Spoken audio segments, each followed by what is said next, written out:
so busy. Yeah. No, I get that. All right, would you all please rise and join me for the pledge? I pledge allegiance to the flag of the United States of America and to the republic for which it stands, one nation, under God, indivisible, with liberty and justice for all. Today is Thursday, February 22nd, 2018. It's 6:39 p.m. This is our budget workshop session. It's a special meeting of town council. All members of council, except for Mr. Reed, are present this evening, including Mr. Kellogg. Mr. Reed did call me and inform me that he was unable to make it this evening due to another unknown obligation. So I told him that I would be happy to fill him in, and he apologized for not being here. Moving on to the continuation of our budget. We're going to move in the same fashion as last evening. We have a few more departments to get through, and hopefully we can beat last night's pace. We'll start with the assessor. Page 89. Page 89, Mr. Kellogg. Thank you, Mr. Chairman. So in the Office of the Assessor, you'll see that the overall budget is a reduction from last year. That's primarily due to new staffing in that department. There are a couple line items that are increased from last year. They're being driven by two things. One is personal property auditing. This is something that's done from time to time, and generally will generate revenue above the cost to do it. So there's an ROI with that expenditure, and there's also an increase for by reclassing a software license from consulting over to office expense. Other than that, happy to have our assessor, Mr. Feldman, discuss it any further. If you have any questions. Can I ask, I know you weren't here last year, but are the senior tax relief applicants more this year than last year? Would you know? Do not know that. Do you know The that? application period is ends May 15th, so Okay. Anybody else? Ms. Aguilar? On page 92, the first line, funding for up to 10 personal property audits. How do you determine what personal property audits you're going to do? So there's a few ways to go about that. You could look at filers that look like they're egregiously off from what they should be filing. That's probably a good way to approach it. You could also go on business type, maybe all your gas stations, or grocery stores. Those are kind of the ways that I would tend to approach it. If something looked like it was inconsistent with, what it clearly should be, they probably need an audit just to ensure compliance. Okay. Thank you. Can I ask one more question? Sure, please. On the same line item, or actually no, sorry, consultant fees. We haven't used any consultant fees yet this this year. Are we planning on using the budgeted? I believe it was a little bit less than 5,000 was budgeted last year. One of our software licenses for about 3,000 was coming out of that line item, and it will be coming out this year. Okay, thank you. Anybody else? Welcome. I hope you're enjoying your relationship with the town. When you're ready after budget, we would like to discuss modifying our tax abatement ordinance with your input. We've been waiting for you to settle in before we jump to you with that. But I already jumped him on. okay. I'll give him a heads up. Okay. So when you're ready, I'll feel be free ready. to. I've been comparing the old abatement and the new abatement, and I think we definitely need to sit down and kind of clarify things. Excellent. Excellent. And yeah, procedurally, we're looking to just streamline that a little bit better as it was in the past. So we certainly didn't want to do anything without input from our assessor. So we're happy to hear from you. Welcome aboard. With that, we'll move on to tax collector. Page 59. Thank you. So there is there's only a couple of items here to note. There are some incremental costs associated with integration of the database to the front end web page. That was something that we had discussed a couple of council meetings ago. It's a small amount, $1,800 contract. That is something that is new for next year compared to this year.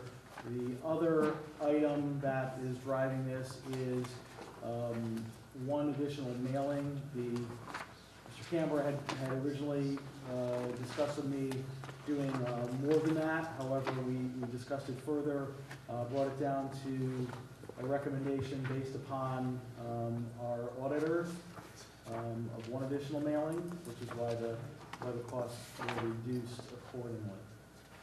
Other than that, I'm sure Mr. Cameron will be happy to answer any questions and discuss all the revenue he brings into our town. Mr. Bells? I have a question. A few times we've just discussed the fact that, have you ever gotten someone else who could do the credit cards the way you do, or whatever you do as a tax collector? Remember how we once discussed that when I was doing FEPS? Okay, credit cards were taken in the office at no cost to the town. There only one person is authorized to take credit cards, that's the tax collector. But they're not taken at the counter. They're taken in what is called the back office. They're taken in my office. But the credit card charge, the fee charged by the conveyor is 3%, and the new conveyor is going to be 2.97. But that goes directly to the person using the card. It's called a convenience fee. You want to use the card? No, Pay price. so let me put the question another way. Let's say you went to, you and your wife went to Europe for 3 months to just celebrate your, I don't know, 50th wedding anniversary. Who could do any of the work that you do? Like who could take your place? The And- deputy tax collector. Okay, so now it's the deputy tax collector? You, the town council approved that 3 years ago. Okay, all right, because I was thinking There's on the a way over. deputy tax collector that can, when I'm not there, can fulfill all the functions, All the functions. all the functions. Great, great. I was not there for a brief moment today, I was in with the selectman, and she took a credit card, acting as me. Okay, perfect. Thank you, Manny. Got that covered, Mr. Bells. But credit cards, I recommend people use the credit card on their own, the convenience of their abode, do it at home. Yeah, Mr. that Kelly? was one You of don't my. have to come I in. was just gonna say that we get probably far more transactions online with the credit cards than we do in the back office. We're correct? going to a new service this year. The old service required you to look up on the database built by the town, me, or the tax office, and then go to another vendor to pay the credit card. This year, we're going to, about March or April, we're going to go to one-stop shopping, which people like. Look at your bill, and at the end will be a payment card. Put it in the payment card. People, if you have cold cash, you know what to do. That was the package of several contracts I brought before you. Yeah. The town council approved, it's 2 steps, Q-Serve, which is the lookup, which is now running, and Cloud, which is the payment service, which will be activated, I guess, April, hopefully by April. One-stop shopping. Anybody else? Ms. Aguilar?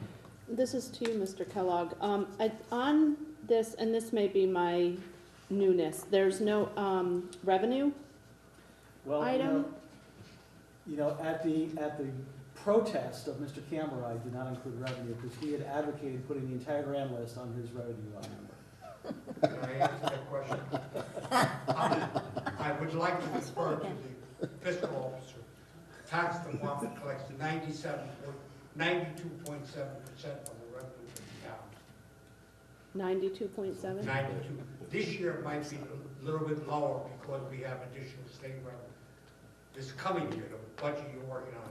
But in this fiscal year, we're going to collect 92.5% of the revenue coming into the town. From all sources. 92.5 comes from that office, 2 people.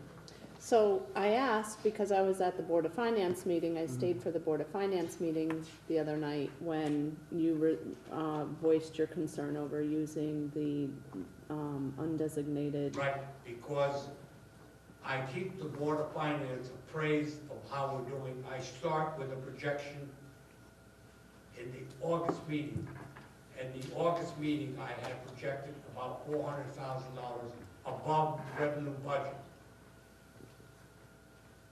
Right now, that meeting you heard, I said I would come in at budget, revenue budget, which is 92.5% of the revenue. I still say I'll make revenue. I've shared with the selectman and the director of finance the aggressive actions I'm going to try and do to get the additional 400. Okay. Note the key word there is I shared with them. I'm going to take additional aggressive actions to get back that extra 400,000 because that's what I had told the Board of Finance in August. Okay. I just want to footnote that, obviously we know that his, projections change over time, and that's why we get the monthly updates, and, we'll continue to monitor that. But we're fairly, confident even with a variance in that magnitude, it would not substantially change the fund balance relative to the maximum that's set by Board of Finance, which is 10%. We'll still exceed that, even in that scenario. So, obviously something that as we move forward, the Board of Finance will continue to look at as they get the budget. That's one of the primary things they look at is use of fund balance. So I think we're still in a comfortable position, but something we'll continue to look at. Thank you. Thank you. To take it a little bit further, we send out 30,000 tax bills, which represent about 80 some odd thousand dollars. To project that within 0.5% is pretty hard to do in August. Right, I got 11 months of taxpayers out there right. who may, I wish he was here, he just gave away $5,000 for lawsuits. We're getting very close with lawsuits where the projected collection rate is going to be higher than what the collection rate is. It's a, The assessor. 1% is, what's 1% of our revenue budget, 700,000? Yeah, 1% is about 700,000. So 1% doesn't sound like a big number, but that's why I keep the board. 1% is 700,000. 700,000, tell the selectmen not to spend 700,000 on the town side.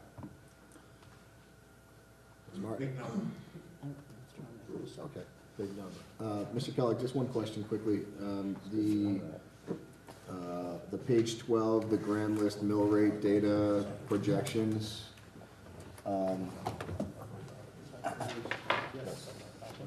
2019, basically our projected income, our revenue, off the grand list. Yep. How did you arrive at those figures for 19? Who was consulted in that? So that number came from Mr. Feldman, who has already left, our assessor. That was the net grand list as of February 8th when I delivered the budget to you. He obviously will, that it continues to get refined until it's finally filed with the state. Ron, I think it's in May, correct? May 1st, I believe. Thank you. So it will get refined, and obviously there are still appeals that have to be processed, and there's a process there.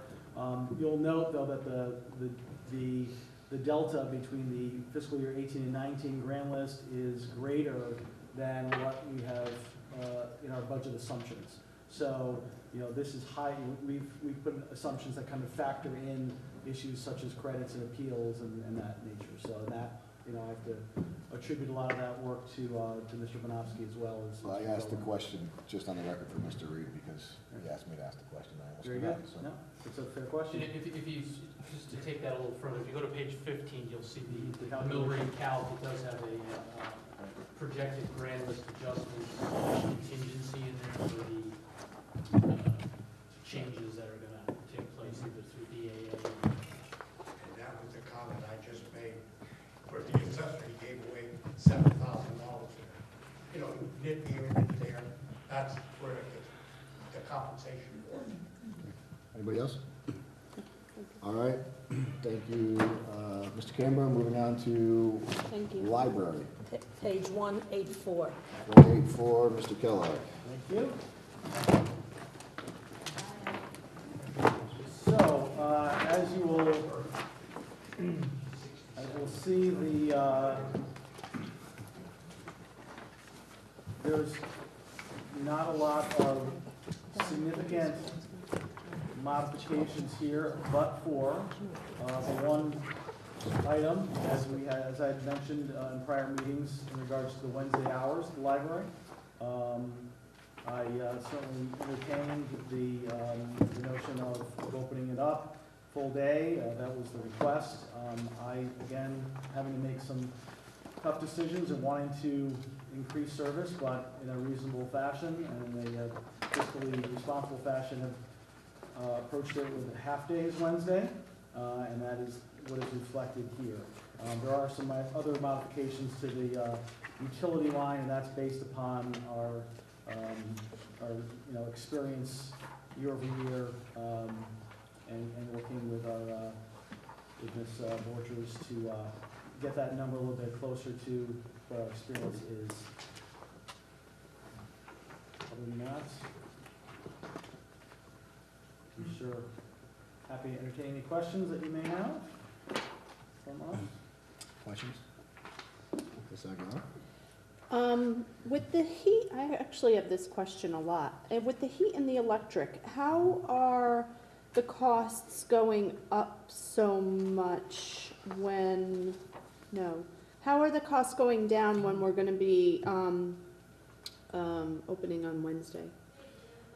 So I can, we can probably answer that better, but Actually, the opening and closing on Wednesday has no effect, hardly any effect on utilities for the library, because we still have to keep the library at a certain temperature. Okay, So that's not the reason for the lowering.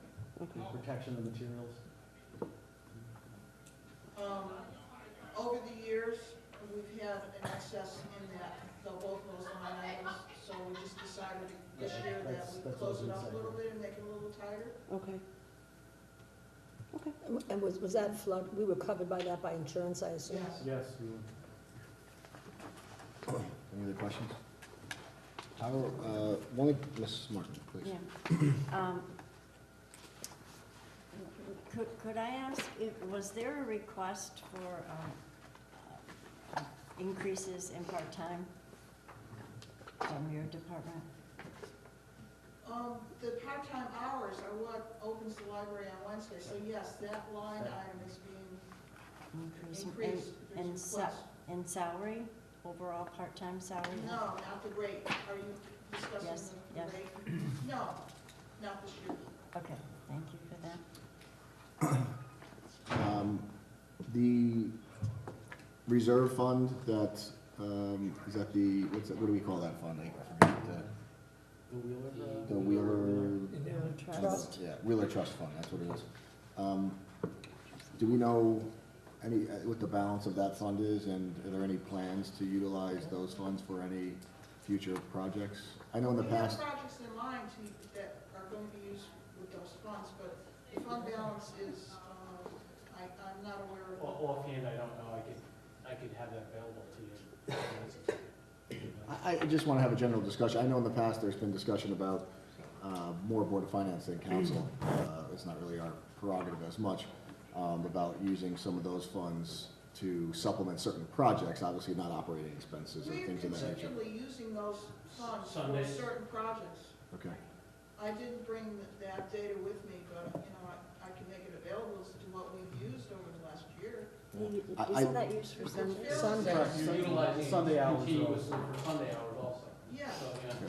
So I just think it's important for everybody to hear that there is supplementation, income that's being used to also facilitate the library. So I just wanted to be clear about that. And if I may, one of the conversations we did have is exploring further use of that fund in regards to hours, particularly Wednesdays. The challenge there is the terms of the trust only allow that to be used for incremental service. So Sundays were the only days that the library wasn't open prior to that, if I'm correct. So that's why it can be used on Sundays, but for example, if you wanted to use that for additional Wednesday hours, that wouldn't be permitted under the trust. But when Wednesday was closed, it could have been used. I'm sorry? Wednesday was not being, Wednesday, the library was closed, so could it have been used for Wednesday? No. No, because of the original, my understanding of the original terms of the trust was as of, you know, what was being funded as, As of Oh, I that as time. of that, Okay. when it was established, yeah. Yeah.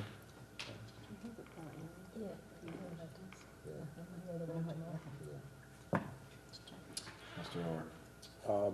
It came to my attention today, I have to admit that I was unaware of his commitment to the library, but I understand Bill Eller passed Yes, away. he passed away on Tuesday, Yeah, and I understand he was very instrumental in the building of the library, and extremely He was. so. And the wake is tomorrow, Chairman 4 of the to 8, library board. and the funeral's Chairman.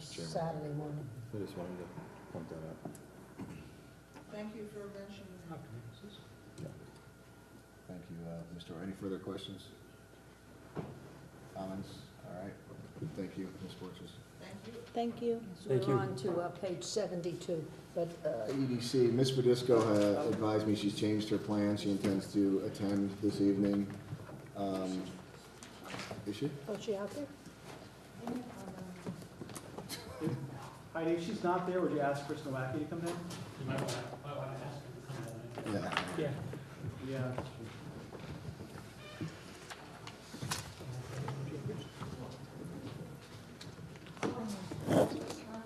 When do you see the? What page is that? 72. 72. Money when you're slacking. While we're waiting, my thought was, I'm just looking at the schedule of meetings. There's not a meeting scheduled for Wednesday as I thought. It was not Tuesday and Wednesday, it's actually before council on Monday and Tuesday.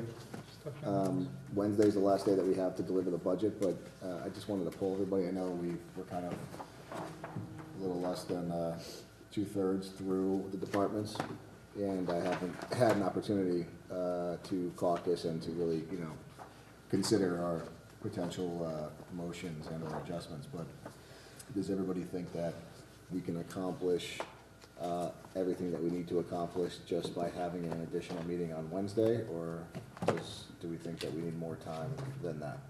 My thought process personally is that I think Wednesday is more than enough. Gives us more time to do what we have to do, and Wednesday. So I'd like to call for a meeting on Wednesday, and certainly I'm not gonna disrupt Tuesday's notice, but if we don't need it, not use it and not require us to meet before council on Monday. Only based upon this year's budget. I mean, we do the schedule so far in advance. Some years we need every single minute of every single meeting. And this year, my feeling is that we don't. So I just wanna make sure that, Just so I'm clear, no 6:30 meeting on Monday, and an Correct. early meeting. we'll have no early meeting Monday, Regular council meeting on regular Wednesday. council, and on Monday. No Monday, meeting and then- Tuesday, and we'll make all of our motions, and if we have to burn the midnight oil on Wednesday, I don't foresee that happening, but we'll do that.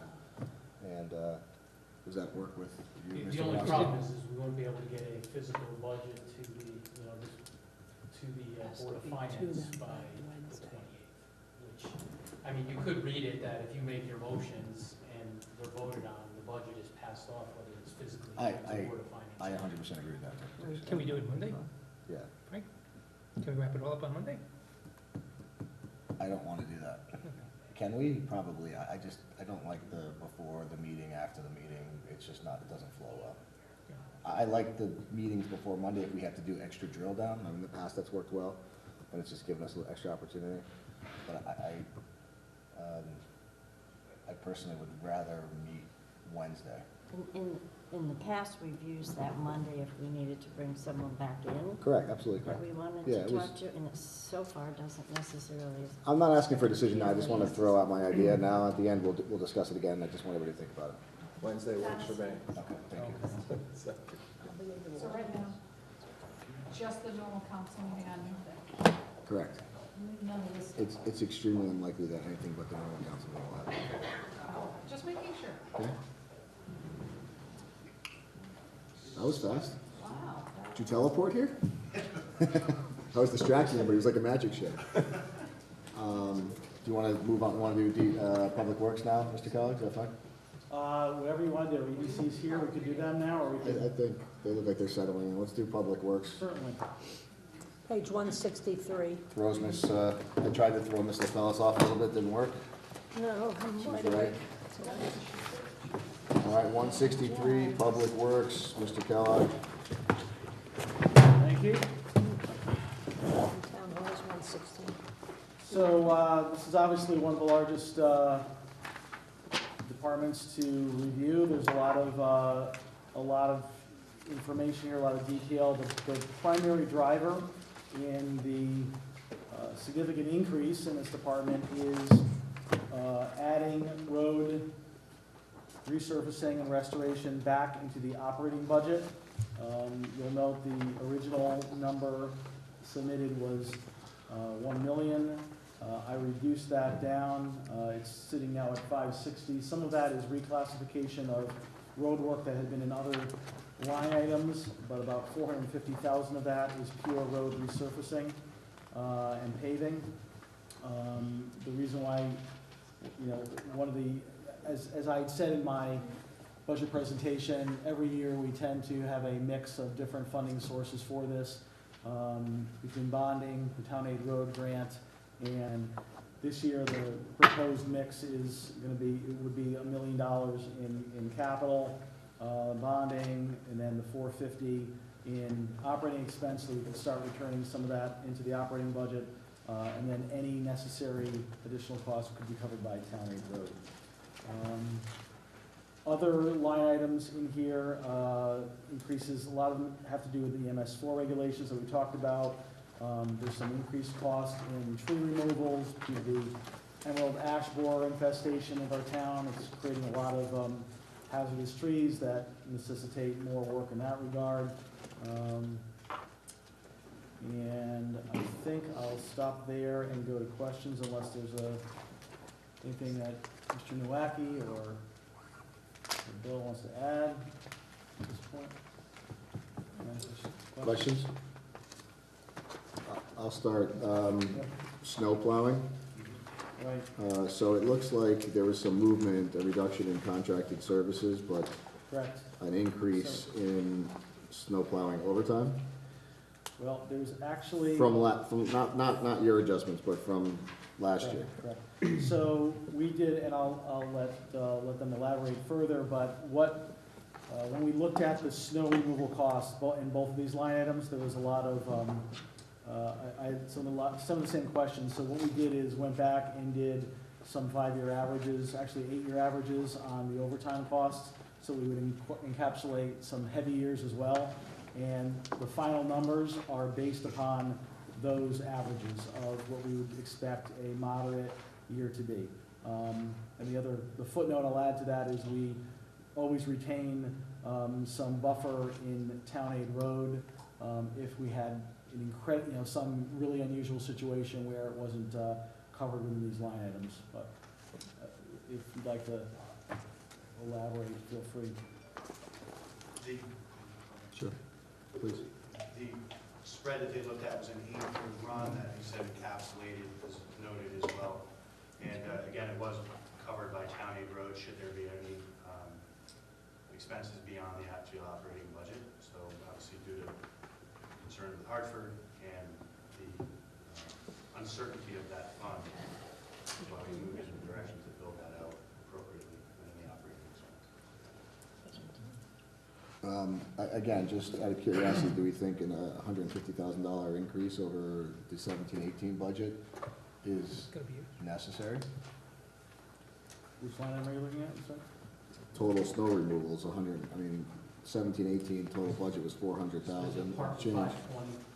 And this year it's $550,000. It's a $150,000 increase. So if we have the town aid road cushion and we're also increasing snow removal by $150,000, I'm just curious where that fit in with the analysis other than the 8-year run. I think some of that had to do with you were increasing salt use also. Correct. That, when we look down at the operating expense, I have a $60,000 increase due to us transitioning over to just the straight salt rather than using any sand. We have an increase of $20,000 due to some maintenance that we cut out previously, and then a $17,000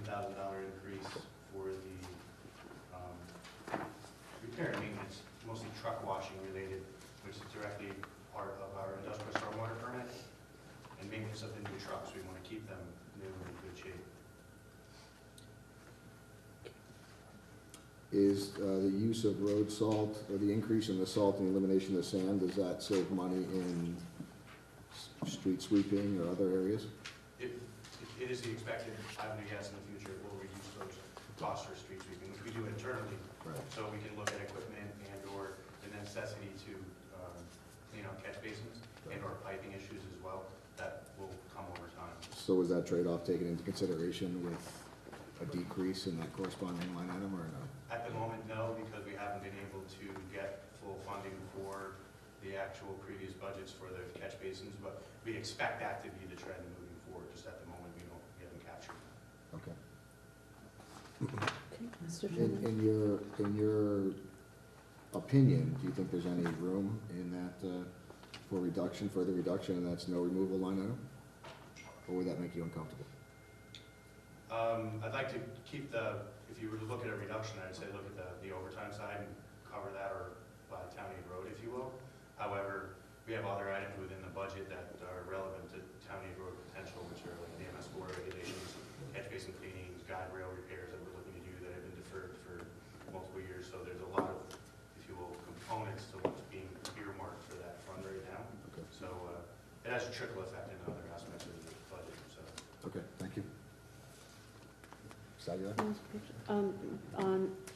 Going off of that, using salt instead of sand, now what does that do to roads? Isn't salt more detrimental to the roads that we're redoing? Is that? Well, the salt itself has been used for years. It's actually the other chemicals that are more specifically related to that. When you look at calcium chloride, mag chloride, things of that sort of stuff, you see that the state, there's a whole magnitude or multiple conversations going on as to how corrosive is that relevant to frame breakdowns, vehicle deterioration. Right. So it hasn't been ironed out, it hasn't been finalized for discussion, but we're not finding that, New York State has used it, Vermont has used it, many other municipalities within the state, and the state itself are utilizing it. So there's not a data specific, and putting anything on something is going to help deteriorate. The grit is really what the issue is. We want to get that out of our pipes, get that out of our wetlands. Okay, thank you. Ms. Martin? Yeah, there seems to be, or was, a substantial request from your department on public works equipment, and that was removed. What was that, and where'd it go? It went into actually the capital. Capital, okay. Correct.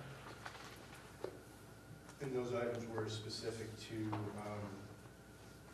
containers that we use for storage. So we have limited space within the physical yard itself for materials, plus also just to park the trucks or store stuff. We also have some truck body replacements that we want to do, where we just replace the body on the truck rather than the whole truck at this point. And then those bodies fit all of our other trucks moving forward, so extend the life of a vehicle with a good body on it, and then potentially get rid of that cab chassis and then put that body, something we could do in-house if planned appropriately. And that all moved to capital? Correct.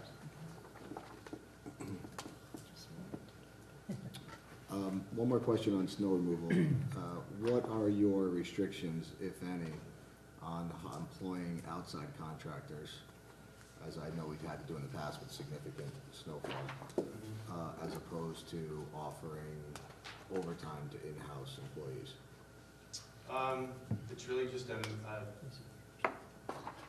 mass force is really all it is in terms of the overtime. We have 19 guys, plus Jimmy, road foreman, that's 20. 16 routes are on, one supervisor on the road, highway foreman on the road, everybody's on. There's no time when we really have contractors on overnight carrying us unless we've done 2 or 3 days worth of extended work, and we put somebody on so we can get the appropriate rest, but we do hire outside contractors. I guess the question is, can you hire outside contractors in lieu of granting overtime to in-house employees?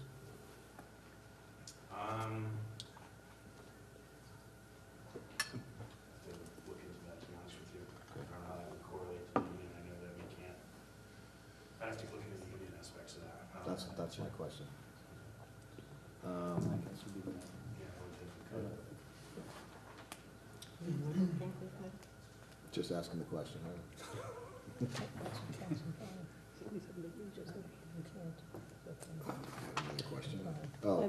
To you, Mr. Kellogg, just for clarification, engineering inspector, next to the salary increase, it says new hire. Correct. Can you just explain that? That is so the reference to a new hire, which is meaning it is a replacement, it's a new person, it is not a new position. And that, just to be clear, that title's a little bit of a misnomer. It's actually totally different than the engineer and Mr. Schatzline. This is really more of a road inspector position. Okay. That's the title and the. Mr. Mauer? The budget for the street resurfacing and maintenance, what do you expect that, I know you requested a much higher number than what the first selectman's budget proposes, but we also know that with the bonding that passed, that there's some money in there. What you expect for it to be able to accomplish versus what you were expecting to be able to accomplish if the budget had stayed where it was? Within that operating budget, there are parameters that are tied to a bond, and the bond predicates that you need to have a life expectancy for the products you purchase with that. We look at a 10-year mark or better. But that precludes us from being able to do any of our preventative maintenance, which includes crack sealing, which is in essence of $170,000 to $200,000. And then also when we look at the patching that we do with potholes, as you've seen, but it also looks at other types of applications we can put down on the road to preserve the road in its current condition rather than letting it deteriorate. That's the plan of increasing the overall base operating budget to $1 million so that we can broaden our spectrum of application uses. If I may continue? Sure. By doing such, do you expect this to eventually get us to a point where the roads, where the money needed to maintain those roads decreases, or do you expect it to continue to stay around that rate? The idea was when we first started the road program, it was going to, obviously we would have to go out to a bond to play catch up, if you will, because we had only had about a $325,000 budget back when even when I was here. So the bonding was to help us do the major road work effort to address the backlog of road issues. The idea was to build up the budget to $1 million operating so that we could utilize that for all the multitude of items I expressed. To eventually decrease, but it just, the funding cycle is what predicates whether or not we would. But we are still early in that process. Correct, we are, yeah. Thank you. If I may, Mr. Chairman? Sure, please. I just wanted to just elaborate on that, and I appreciate your question. It's a good one. If you'll, just going back to my budget presentation from the first night, I just want to highlight that the combination of funding sources would actually budget, accommodate more in roads, more investment in roads than we've actually expended since 2012 and 13. So we're by no means shortchanging the town. Oh, of course. As it goes to roads. Yes, of course, the goal is to get into more of a maintenance mode. One of the things we discussed is it's been a significant amount of time since that last assessment has been done of all of our roads and getting an updated pavement condition index town-wide. That's something I think will clearly help inform us as to where we are in the process and it'll help inform future decisions. But clearly, we need to continue down the path that we're on and fund it appropriately. Thank you. Yep. Mr. Orr? Just a question regarding signage and striping and such. The 68,024. How does that compare with last calendar or last budget that we had put through? I seem to recall, some back and forth on the signage and striping. I know in the grand scheme of things, it's not the biggest item to ask questions about, but I'm just trying to find out where that number deviated from previous budget cycle versus now. If it deviated.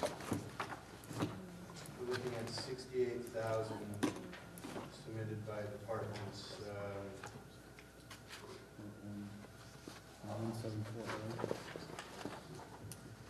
And we were previously budgeted for 48, so part of that is inclusive, is 15,000 we're looking to do epoxy lines Right. rather rather than just waterborne lines, as you can see on some of the roads. Like the state solely uses epoxy. So those lines, reflective or not, are consistently visible. We are averaging about 180 days or 6 months worth of visibility of street striping, if you will. Once we do it right just before school, so it's very clear. All the, that's a safety component in the road, obviously. We're looking to try to get into that cycle where we can extend the life period, which is anywhere from 3 to 5, is what they're saying. But we have a few roads in town that we were able to get the state to stripe for us when they did some detours, and we're in our 3rd year with those roads now. They very visible, very still good condition and reflective as compared to our others. So that's where a majority of that money is coming from. That should be a Trying to good, trend that way. so it should be a good return on the money. Correct. Granted, when you look at the cost-benefit ratio, I'll be honest with you, it doesn't make sense, but it's a safety thing is what we're looking for. We want to increase those signs for reflectivity, and we want to increase our striping so that all your appropriate markings are down and in place and visible. Well, I mean, it might make sense when we're talking about 180 days versus 3 to 5 years.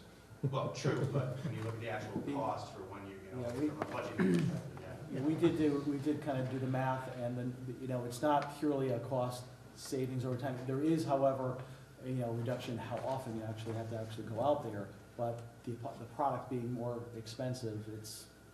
Well, I mean, if we can't see the lines, what the heck's, what's the Exactly, point well, of it in that, the first right, place? that's exactly it. And so, that's why it's not a town-wide program. He's looking at, key routes where, that would be of most importance. Right, if I may, just if you want an example of that, you can look at Moose Hill Road, Cross Hill, as opposed to Elm Street. Those are your differences, you can see we're starting to lose it already, and we're just coming out of the winter. Yeah. As opposed to Moose Hill, Cross Hill, Fan Hill Road, we put down the epoxy, and the lines are fantastic out there. Pepper Street, those lines are almost Well, gone too, They're doing Pepper Street, so we're not gonna, we won't do that. We won't do that epoxy till it's faded. Oh, no, That's I'm what we're just trying saying to do. the paint on that one. Yeah, what we're trying to do is basically go to the roads we pave. We'd like to put the epoxy down. A few more questions. The fuel projections, is that based upon, what's the rationale for the fuel projections, gas and diesel? Those are all based on our new fuel system tanks. I can run a report and tell you, since they've been in place, much easier than before, but it's tied into actual usage. We have a commitment we sent forward to our consortium. Right now, we don't have the prices back from the consortium. That's the projected. That's the current cost right now. The gallonages remain the same, and I just don't have an update in pricing as of yet. We're still in the process with them. They haven't locked it in. They had already. So that's the current price, but it could be higher or lower? Correct. Okay, Exactly. sure. I'm sorry, are we done? No, look at it. Maybe moving forward just on the Yeah. suggestion part, with regards to how these items are broken out here, like the question I was asking about signage and striping for that matter, if it would be helpful if the column could be included as to what the previous amount was for the last budget. I think that might help everybody get their head around what we're doing here. You're talking on the breakout? Yeah, like here, like, for instance, the line signage where I had to ask specifically what the previous budget allocation was, which was around 40,000, and now it's bumped up by approximately 15,000. Just when you thought you were done, so. Well, the challenge with that is Yeah. those never really existed. So prior, There you go. you were doing line items based on your roll-up, which is what we've always worked off of. This work is based upon my request that we build budgets from the ground up, and so that's where the detail is coming from. That said, I mean, these again are based on the best information we have. I mean, I don't want anyone to think that, we're not gonna, as we go forward, once the budget's approved, we're not gonna look at every single, to tie that out would be, I think, an enormous, it wouldn't be supported by Munis, let's put it that way. It would be enormous undertaking, so. But moving forward, you'd be able to do it. Yes, like next year. Correct. Oh, that's Next year. what I was talking about. That's what he was talking about. Well, He said Future, not this prospectively. year. Yes, right. Future, You didn't hear him.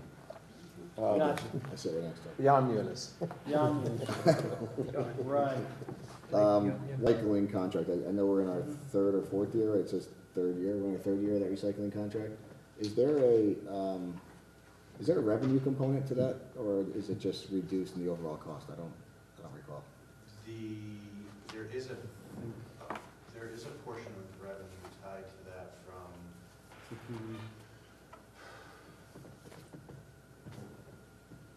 That be through the new interlocal? well, the interlocal itself. There is a component of that for what's brought in, minimal relevant to the actual cost. The increase is directly related to the contracted pricing per resident per month. So Right. it's a But there's a small, complete, yeah, very Negligible, very right. minute Okay. relevance. When they made the presentation, they said there would be a small. Yeah. don't I think they remember. ever- I don't know. Okay, anybody else? Mr. Condon? One question, given that we just went from And 70, it may work that, pardon me, it may work that way as a credit rather than, That's so, all. yeah, one way or another, it does work that way. given that we just went from 75 degrees down to 30, whatever, how many storms is on your count list right now? How many have you taken care of this year? Jonathan, I really don't have that answer off the top of my head right now, the exact number. We typically budget around 20 to 22 storms. The biggest issue with the storms isn't specifically the actual number. I'd rather have snowstorms, because I can just plow, treat, we're done. These little storms like this are the biggest material and time eaters. They're more expensive than just a regular snowstorm. You keep having to, dilution of material. I was just trying to wrap my hands around how many you answered, This 20, is- we usually 25, look at 20. based on the overtime, you look at the 21. Somebody One beside there? question. Putting on your another hat, I noticed on the fire departments that you did the heat and electric budgets for them. Why are they going up?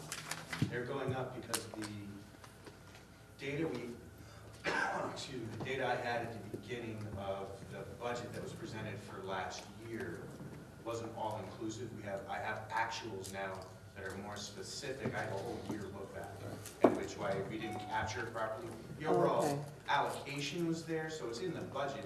However, the line item specific wasn't called out. So I've spoken to Heidi and said, hey, we're running into a low trend, we're short, and it can very well be taken care of when we discuss. But Okay. it's just now I have actuals, so in my detail I say, 16, 17 actual, 16, 17 actual. We're still waiting for an answer out of the utilities as well, more specific to electric, just because of the rates.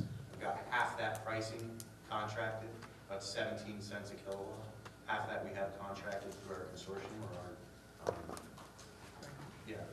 through our consortium is the other side, is the distribution from Eversource themselves. That component is what is looking as though it could potentially change, so we just don't have, that'll be part of the final budget. Thank you. Anybody else? All right, seeing none, thank you very much. We're gonna move on Thank to, you.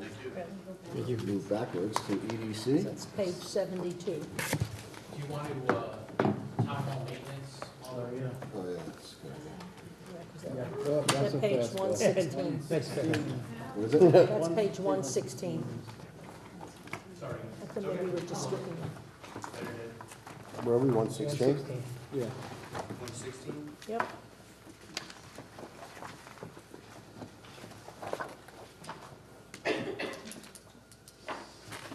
Kellogg? So I'll let Chris go into more details, but some of the changes you'll see here are, a lot of this is just recategorization of things, but the driver here is primarily in the contracted services and operating expense line items. Chris, if you want to speak more to some of the drivers.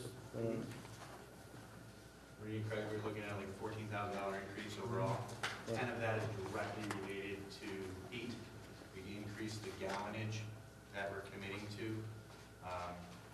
just because of, I'll be honest, we have to change doors. There are items and there are components here that we can slowly pick off. They're not heavily budgeted for. The system's antiquated and deteriorates over time. We've actually found an issue that directly relates to the police department renovation that we just ironed out, just over excessive run of the boiler. So our gallonage went up, so we had to increase that to have to be appropriate for what we're actually using compared to our commitment. And then the other one is $4,600. If you've ever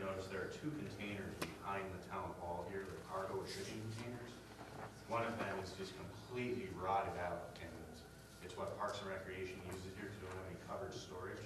So obviously it's a primary facility, so they keep materials in one of them.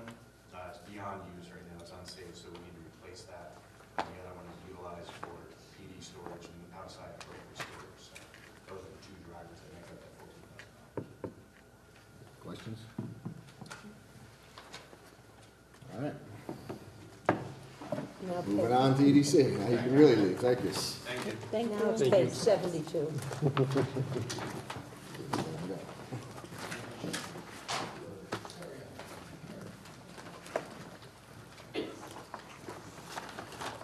All right, when you're ready, Mr. Kellogg. So, for EDC, we have a few folks from our EDC commission here, including our chair, Ms. Donna Verdisco. I'll let them speak to this in more detail, but you'll notice here that the commission has sought additional funds for their marketing efforts to, again, towards the goal of increasing the grand list and the vacancy rate of Monroe commercial properties.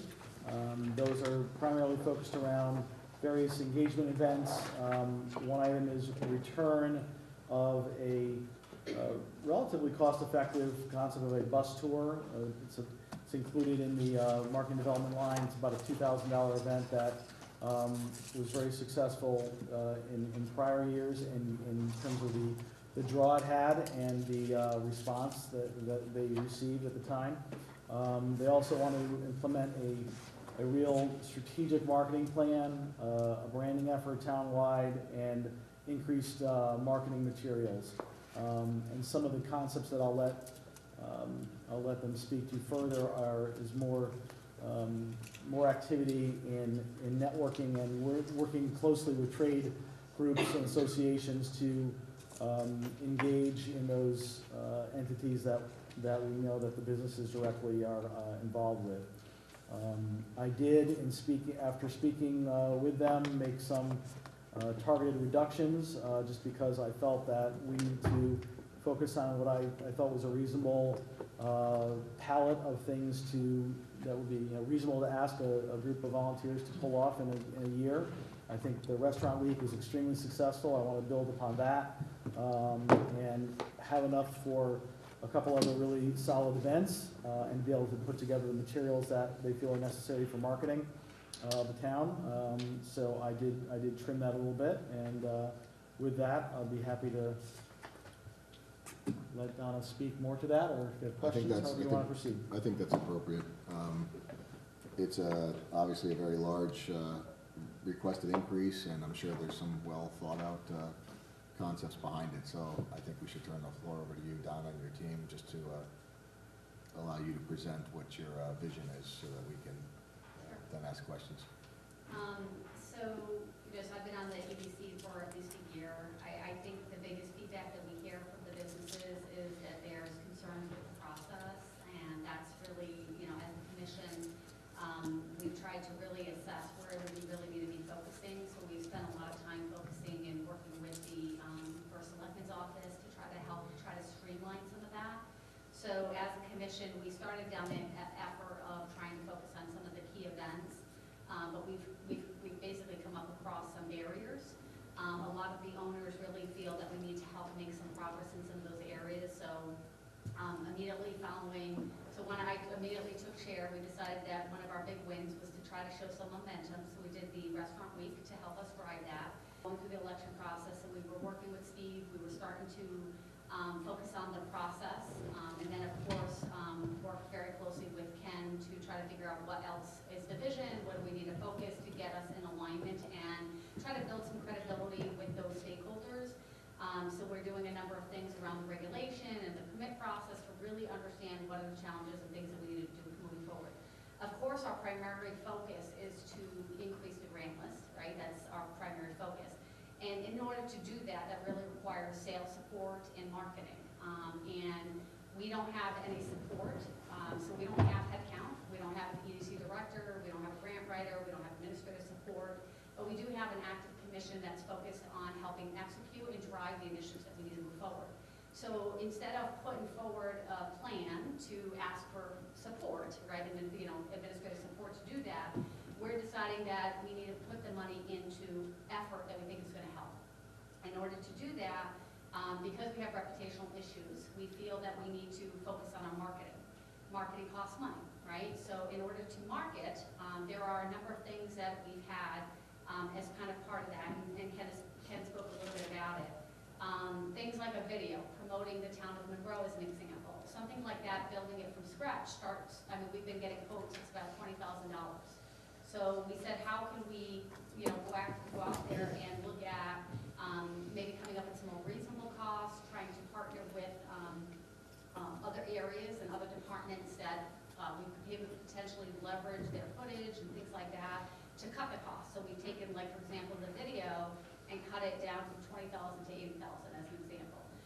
Ken has some vision to also work on things like the logo and trying to make sure that, the image is all right there as well. So that includes things like logos, websites, to try to make sure that our branding and those things are being done.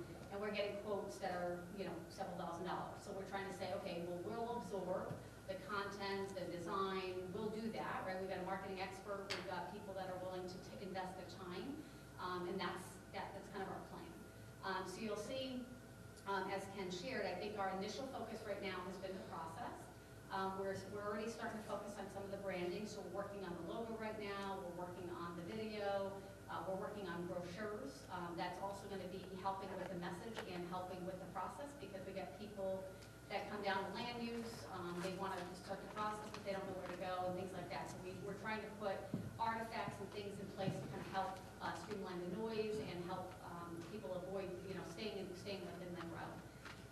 The marketing pieces include things like the brochure, that includes print, displays, visuals. We've got a video. We've got some advertisements, so a big part of increasing our brand list is to focus on some of the industrial space that we have. So working in collaboration with our developers, so we have a couple of events to help us drive that, but that would also require advertisements. So how do we advertise in the appropriate, trade ads that will focus on the areas that we need to kind of build that. So we originally came in with 50,000, 50-something thousand, working very closely with Ken. We kind of prioritized to try to figure out how we can cut some of those costs.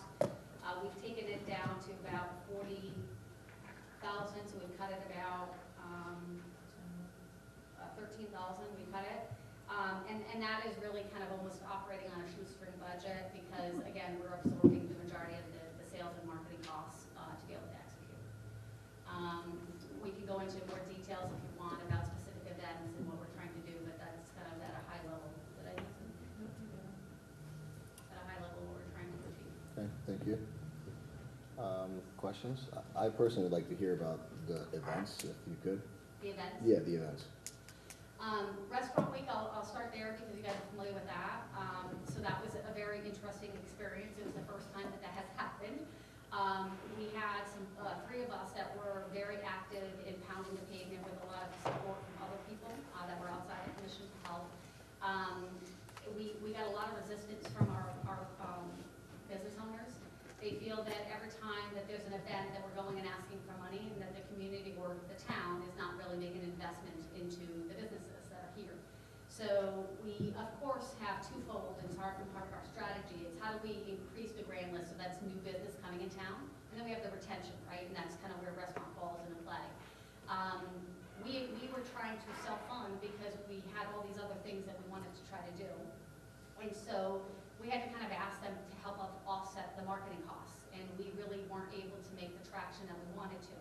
It was a very positive experience. We got a lot of really good input from the business owners, like Roberto's, so that they had an 100% increase in activity. So it was really good momentum, but it really was, if you look at the details, they did say that they had some input from other towns, which was great, but in order to continue this momentum moving forward, as one example, you gotta expand beyond Monroe, right? Expand beyond Trumbull. You gotta market to other towns and other areas, like doing billboards and marketing to other areas. We had a very small marketing budget, and we basically self-funded that.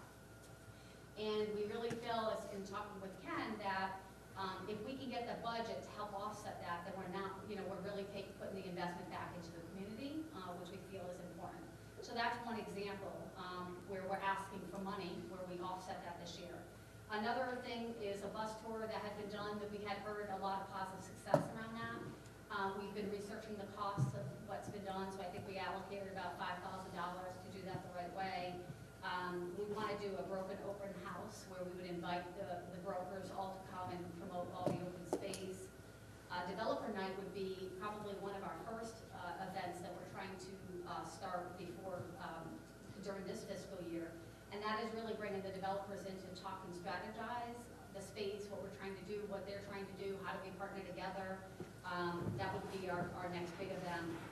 And then the convention, given that we had to take down the cost, we agreed that we wouldn't build that into this year's fiscal year because the convention to us is kind of like the last of all the big events, because the convention would be where you're not just bringing in local brokers and local developers, where you're doing something where you're bringing in and promoting across Bridgeport and Fairfield and other communities to promote what we have in town. So it would be something like what the Bridgeport Regional Council does, right, where they're opening it up to various communities. But that would be a big event. There's obviously event planning that takes money and cost because you're doing networking and things like that. So those are some of the big events. That doesn't include all these different marketing activities, but those are the actual business events. Is the convention then not included in your budget presentation? The way that we tried to plan was because we only had, when we started to allocate the dollars, about $2,000 for that, which is, we can't execute that kind of event with that dollars. So we figured if we try to bridge it towards the end of the fiscal year, we can maybe use like $2,000 of that money. And then that way we're not asking for another big chunk next year. We're trying to keep the cost similar. We can offset between this year and next year. We started this year, but we pull the funds in from the next year to be able to offset the cost. Okay. And then just one more question. It says you spent $2,500 on Restaurant Week in 17, and you said you self-funded that, and there's only a $1,000 increase this year. So is that, how do you foresee those funds assisting? So because we spent $2,500 this year, the expectation is we need that as the minimum because we had to kind of ask for that money from the businesses. So there was a bunch of other marketing efforts that we wanted to do. For example, there's billboards, there's lawn signs to promote in all the different communities like Newtown and things like that. We didn't get to do any of that because we didn't get as much momentum from a very large audience. We targeted because it was our first event, all the big restaurants and trying to get all of them in, but we weren't able to get everybody, so there were just a few. I don't remember what the numbers were, but there were just a few that we weren't able to get. But I think at the end of the day, if we can get a little bit more money to offset that, that will help us broaden and expose ourselves beyond Monroe. So is it safe to say, I know I understand, so you spent $2,500, but you self-funded the $2,500? For the most part. I'd have to look at what the dollars were, but yeah. So the budgetary spend was only $700? I think we spent 2,500, right? We spent 2,500, but we absorbed. I believe we raised about 1,800. About 1,800. Okay. Questions? Yeah, you're right, 1,800. Yeah, I'm in awe. Are you all doing the video by yourselves? I've never seen a video cost $8,000. So what talent do you have to be able to do that? So normally it costs about $20,000 to do the video, at least, right? Sue is a marketing expert, so we brought her on to the board. She does it for a living. So we've definitely researched a number of different vehicles. I've been in discussions with Batista as an example, who has a tremendous amount of drone coverage already that we can leverage. So our hope is to, assuming it's all in good quality that we can be able to capitalize on, we would take the footage that they currently have. I've already been in discussions with them. I've also been in discussions with the Board of Ed. This is not a video that's going to be just promote the businesses. We would envision it being a place for everything, businesses, community. So it's driving overall, it's something that can sustain over years. It's not going to be a one-time thing and in 6 months we have to do it again. We're looking at something that can be sustainable over time. So that's how we're trying to cut the cost, is by leveraging some existing footage. Sue is also a marketing expert. So we're doing a lot of the legwork and structuring what the script is going to be, what we're trying to achieve, and we're going to try to offset some of that time that would be spent with an external resource. giving you parameters that you're establishing for this. In your talks to Mr. Batista in the school district, can it be a challenge for the arts department, basically? They have a videography club that can do it. Can they make it one of their cost things to see what you can come up with? There's a lot of creative kids. Putting So the I've been on format the- out there, you could really come up with something. I don't say that arbitrarily. We did that when we I bought the zoo. We set it up the University of Bridgeport and others as a challenge for their classmates to come up with things, and they came up with an unbelievable marketing plan. And it cost us virtually nothing, but outstanding products came out, so. Yeah, so That's we all. went down that path. I've been on the EDC at least a year, and only as a chair for a couple months. And we went down that path, we went out for requests for grant writers, volunteers. We've got no momentum, there was no progress, it was a waste of time, a lot of effort. So we came forward to ask for the money because we feel that it's been at least a year plus, year and a half, almost 2 years of them trying to produce it and no support. So keep in mind, we have a full volunteer commission. We have no headcount, costs, people to help support. It's just, we're just not getting the support from the community and the people that would be needed to do that. But somewhere in there, you're gonna have to come up with $12,000 worth of value, basically, for the video. Somehow, you're gonna come up with some piece that routinely costs about 20 grand. We would leverage a lot of what is already out there from the various groups, like Batista, as an example, has coverage of all the parks and rec, the schools and things like that, so we would leverage that to offset some of the cost. So instead of it costing us $20,000 for that one item, we would cut the cost less than half, where I think we proposed $8,000, which is unbelievable to get for a very good quality video that we really think would help be a differentiator in branding our town. Mr. Mauer? Two lines of questioning. First, it sounds like at least a good portion of these expenses, such as the video, logo, website, outside of regular website maintenance, would be one-time expenses, or at least not be needed in future budgets for the foreseeable future, that while it would be included in this budget, in those line items would not be needed for future budgets. Is that accurate? For the most part, on some of the stuff like the video and the logo, that is correct. The website, we do envision that we would have future improvements, but we're only allocating a certain percentage this year. We would have to revisit and figure out what we would need to do for future years.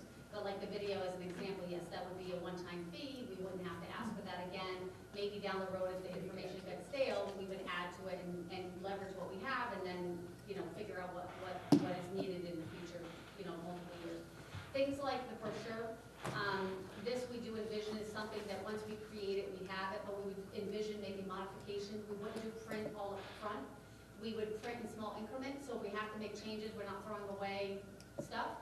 We're printing along the way as we're going. And on the other side, your year-to-date expenditures are only $1,237.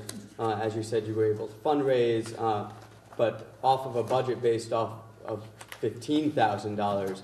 When you're asking for such a large increase, granted some of these things are taken care of, but when you were able to pull off a fairly successful restaurant week, as you said, with really a cost of $700 out of your budget items, why do you see such a major increase necessary for the next year? Yeah.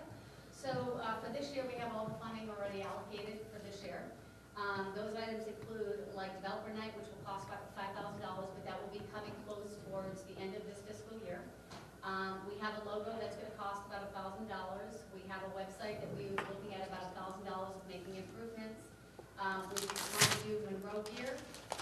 Although we're going to be selling the Monroe gear to, at cost, but we need some gear to kind of promote it and get it going, and that's really to build our brand. And then the brochure, we're allocating about $1,000 to $2,000 this year that we would print to get us started, and then the rest of the funding, which we originally had allocated, I want to say $9,500 to print for the whole year. We only allocated $6,000. So we're offsetting some of that money this year that we'll print, and then we'll use some of the other money for next year.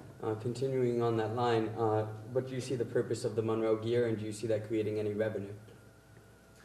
We're not looking for it to generate revenue.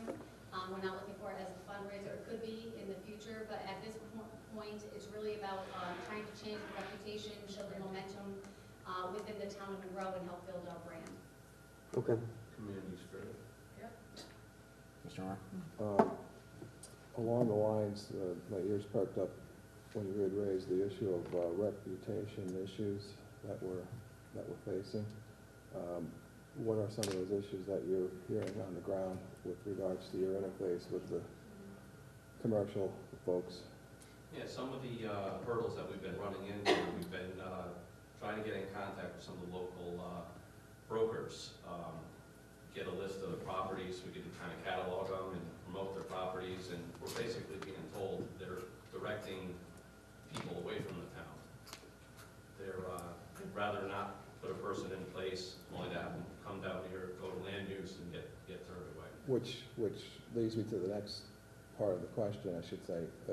Isn't it, in other words, wouldn't it be more prudent to continue to identify and correct those reputation issues before getting ahead of ourselves and marketing something that we per se might not be able to back? In other words, by marketing a reputational change that still exists, that might be an issue as far as getting a bit too far ahead of ourselves. In other words, if we can identify and resolve some of these reputation issues, then the advanced marketing component of that would make, to me, a little more sense.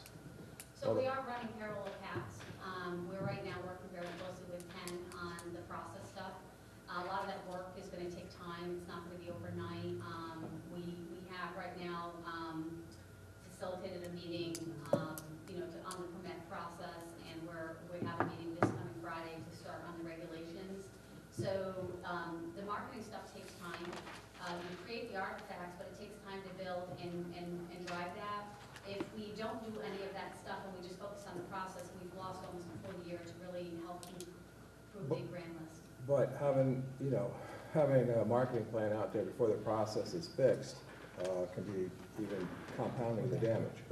I don't think it's going to compound the damage because it's really helping show to the community the investment that we're making. We're promoting the positive aspects of the town to fix some of the reputation issues. There's also a historical component that there hasn't been a lot of progress that's been made, so this will also show and build the credibility that's going to be needed for the future. And we're actually getting a lot of positive feedback from some of the business owners and people that they're seeing that momentum, so we're really excited about it. We don't want to lose the momentum. We have an active commission and a group of people that are willing to work hard, and again, we're not asking for headcount, we're getting our time, and we're trying to put it back into the community and the artifacts. Mr. Mauer? With the new proposed town planner position, what do you see EDC's role in correlation in relation to that position? So this, my understanding, and you can jump in if you feel so, but I think that role is really to be more like a land use coordinator. We work very closely with the land use. We work very closely with the P&Z group. We envision that not really changing, but more of actually helping streamline. We do feel that, given some of the process concerns that could potentially help. This is obviously not an EDC director role. Ken plays that role in partnership with us, and we've made a decision that, because we have an active commission, a team of people that are willing to work hard, that it's better suited to have that focused on the land use and helping with some of the permit process and the challenges. There's so many different processes. I mean, we just facilitated a meeting that the number of commits that are out there is just overwhelming, and that's why we get a lot of frustration. It's not easy for people to come in here to start business, and so I think that'll help streamline some of that. So we just envision it being a better partnership with that group. You mentioned a little bit earlier the lack of anybody, a grant writer or anything of that sort. Are there grants that you feel that we're missing out on? And if so, what kind of support would you need to bring in what kind of grants? Yeah. So as a commission, we've talked about that, looking at possibly bringing in a volunteer that can help educate the commission. None of us have that expertise. However, there are a number of events that we can attend to educate. There are a number of grants that are out there that we can leverage, and we do intend to research that. Obviously, we think our area of focus right now is fixing the process, getting first. And then we'll be, obviously, you know, once we get that momentum going, we've got people on point for things, then we'll start switching gears towards that and trying to get the right level of support and securing that. Thank you. Mr. Condon? How many of you are there? Because you've, you know, basically the list of things you have, I don't know if you have a project plan mapped out Yes. in regards to accomplishing all this, but however you are, there's all gonna be full-time based on your scheme of things you're running, based on what you just elaborate. Do you have any idea, are all these gonna be accomplished in year one, or should we be rolling some of these over to like year two and planning ahead for those? There's a lot on your plate here. Yeah, thank you, Dennis. So obviously, a lot of what we talked about is obviously a full year plan, and then we have a couple of items to close out the rest of this year. We do have a project plan, we have, you know, so to answer your first question, there are 7 of us, myself included, and Ken helps us quite a bit on a lot of the process stuff and all those things that he's driving, and we're just a member of that. You know, so we do make a big investment, and you know, we do have a project plan to kind of spin things out, get things going. But on the commission itself, you have expertise in each of these categories. Well, we have a marketing expert.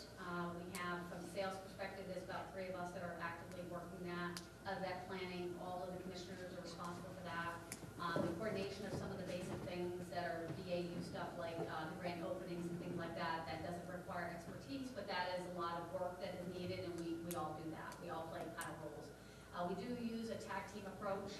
A couple months back, I kind of laid out a strategy to you know, to basically drive accountability with the group and put people on point for certain aspects, and we've kind of come up with that plan, and we're just laying out all those details. Assuming it gets approved, then we'll execute on that project plan. Thanks. Ms. Aguilar? Thank you, number one, thank you, being a fellow volunteer, thank you for everything that you're doing and everything that you're willing to take on. On the business event line, last year they had the bus tour as well as the broker open house, they had it in one day. I helped with that, and it wasn't anywhere close to $12,000. Do we have any inkling of what that would cost? So we researched the cost. The 12,000 is not those 2 events. It's 3 events, which included. My recollection was 2,000, based on looking at prior costs of those events, the bus tour was 2,000, and each of the broker and developer events each were 5,000, and those were based off of the Monroe Means Business costs. Oh, that's a different, yeah. But it was a Yeah, similar that's different. concept Yeah. of utilizing a local business for that, so that was the best model we could come up Well, with. we actually did the Chamber and EDC did a joint broker day in Carl Anthony's and that, and they just rented out an open space. Mhm. So it's just there are other ways to do it cheaper, I think. And with the apparel, do you know that they sell apparel at Rite Aid? That they sell Monroe apparel at Rite Aid in town? Don't know if anybody knew that. Just pointing that out. buy any clothing at Rite Aid. Well, and then they have sweatshirts.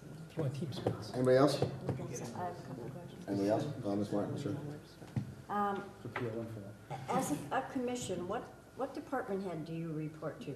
Directly to the first selectman? First one. Okay. And would you be the only commission that would, on its own, manage that kind of a budget, that amount of money as a purely volunteer without a department head? I can't speak for the other The commissions. EMS but- commission manages a much more substantial budget. I mean, The EMS commission. Yeah, I mean, the best way to think about the EDC is, you know, obviously, we're doing a tremendous amount of sales and marketing, right? That's kind of really what we're trying to do to improve the grand list. So, you know, our EDC director is Ken, and so we work very closely with him on making sure that we're aligning the priorities to what we need to do to move the grand list forward. Anybody else? Sure, Ms. Martin. This proposed or just done a meeting on permits and regulations. That meeting is with the land use department. For the upcoming meeting, it's a focus group. We have a number of businesses going to be in attendance. It will be driven by the EDC, the Chamber, and the First Selectman's Office with some of those businesses. The first initial meeting will be focusing on parking regulations because we've gotten a lot of concerns from the business community on that. But in that first meeting, we'll also be identifying where the other areas of concern from the business owners, and we'll be trying to tackle those in small focus groups and trying to address them, and then working in collaboration with the P&Z subcommittee. So we've had a conversation in a prior meeting that Ken coordinated for us, which included the P&Z, the EDC, and a number of other key stakeholders to try to address and fix some of those areas and come up with a solution. And that was one of the recommendations. And do you see that as part of the charge of the EDC Commission to have input in adjusting regulations and permits and things like that? Well, if you look at our charter says that we're responsible for growing our grand list, and part of growing that grand list is helping work with all the various departments across the community to help do that. And if that includes partnering with the First Selectman's Office and all of the different land use, P&Z, and whoever is needed to do that, then that's what we'll be doing. And that's a partnership that That's you're correct. referring to. We don't drive it solely, but we have to collaborate with the various departments to hopefully help achieve what we're trying to do.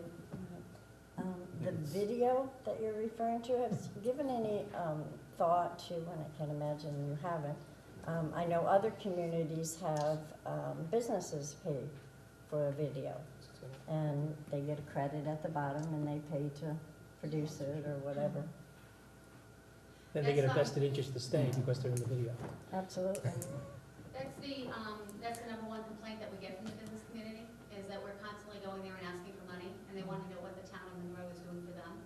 They invest in our town, they come here, they pay taxes, and we're going and asking for every little activity that we're trying to do. We ask a lot of concerns from them.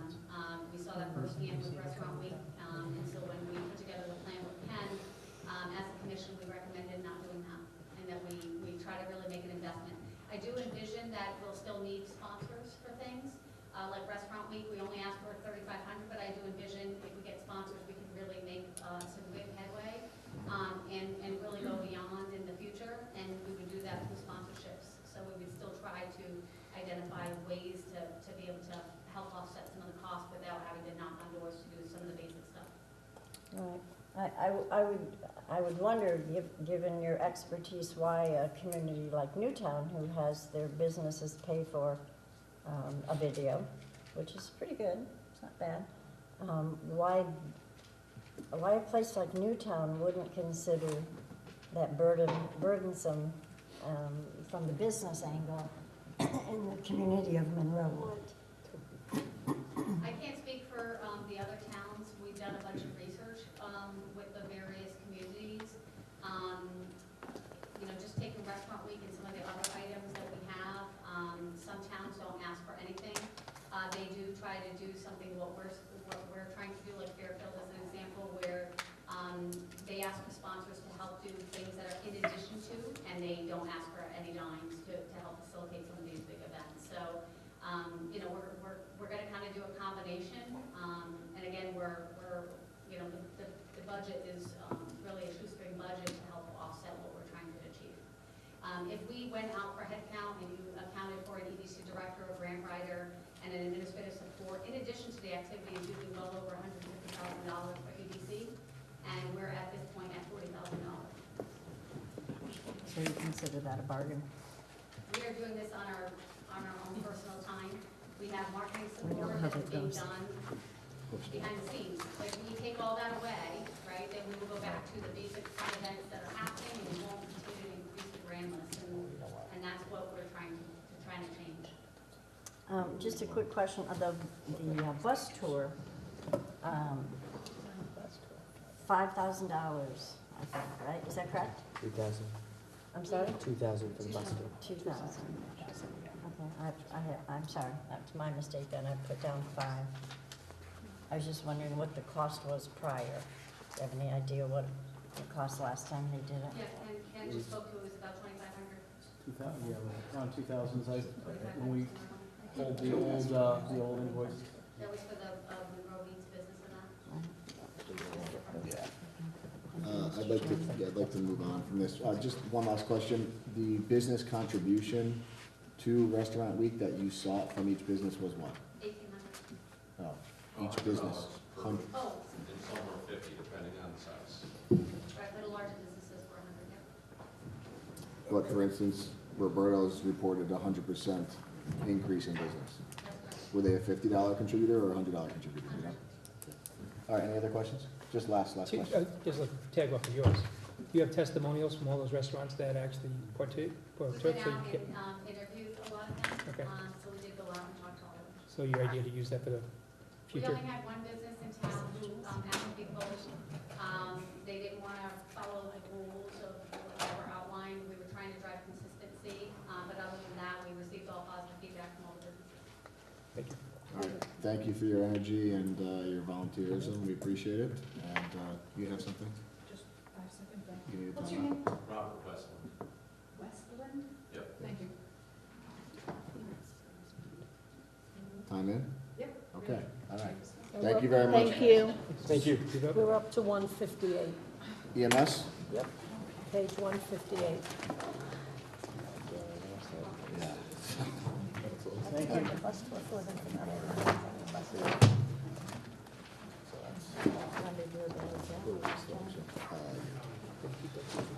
Be fun. Gail, you want to wait for Don? No, he's got 4 spots in one building.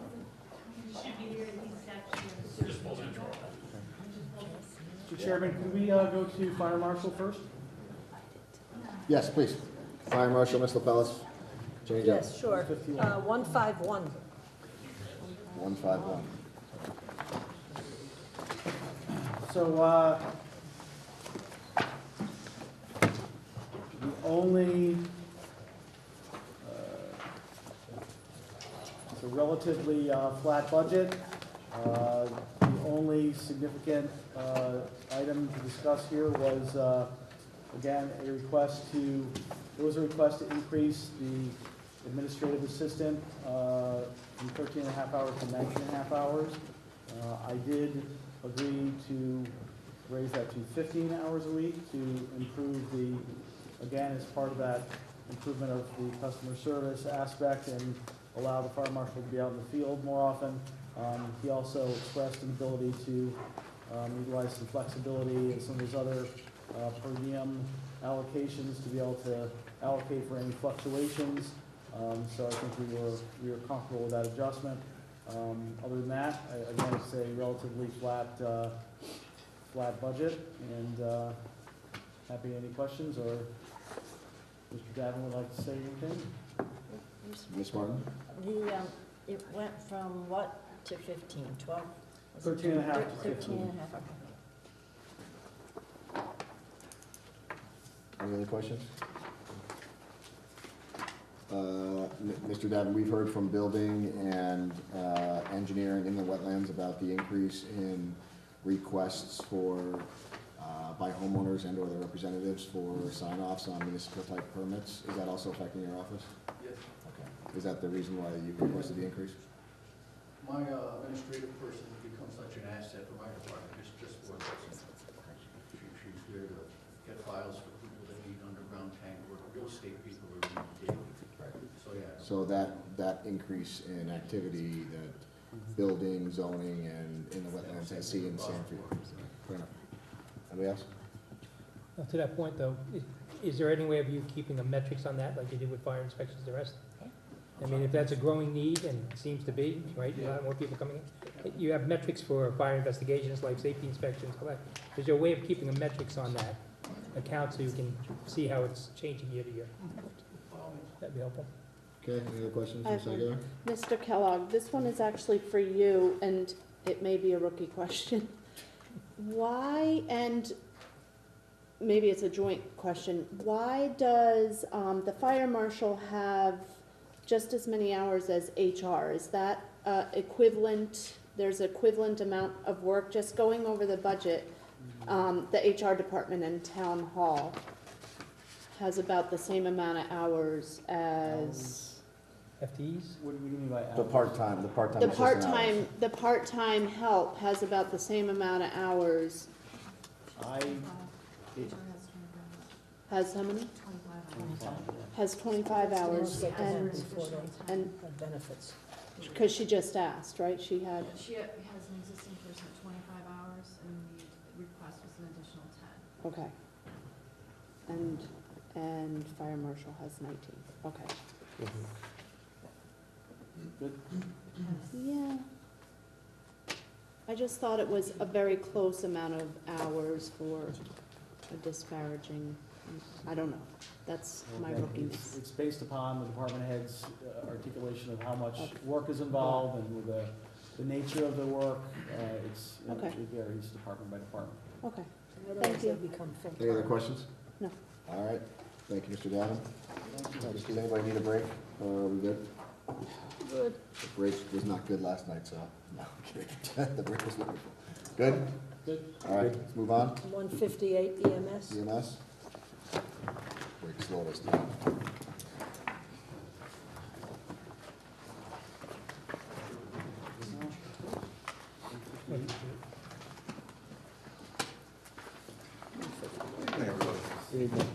So the budget highlights here is that the biggest driver is in the contracted services, which I know that Chief Smith can speak to, but that's contracted services incorporates both the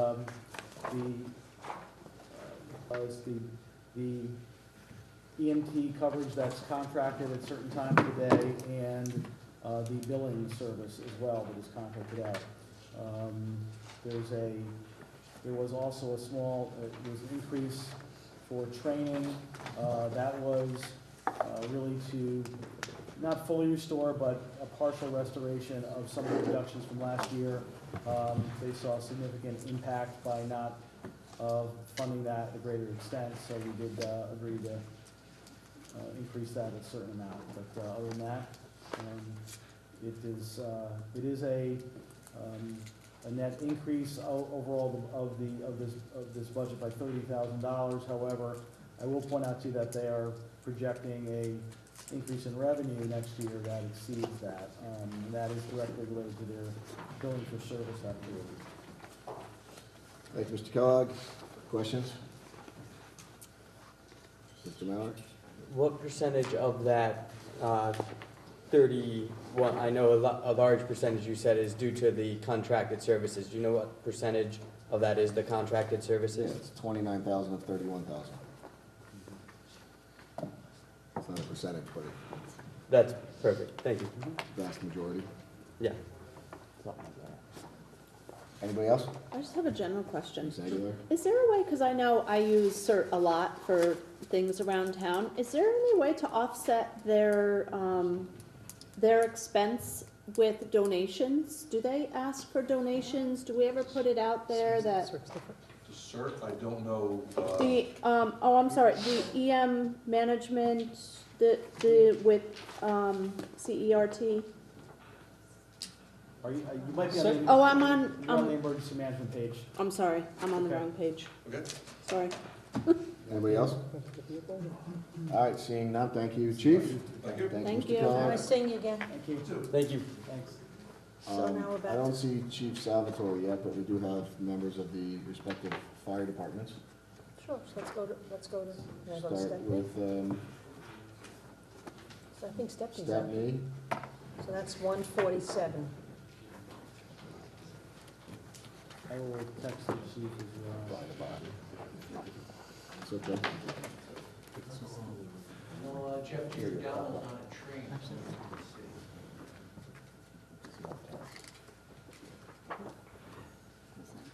I don't know what Scott knows. is Stepney.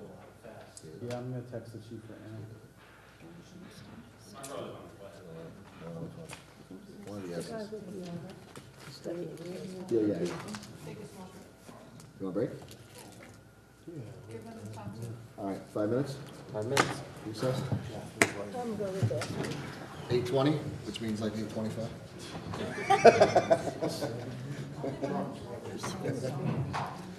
I live with 3 girls and 4 girls.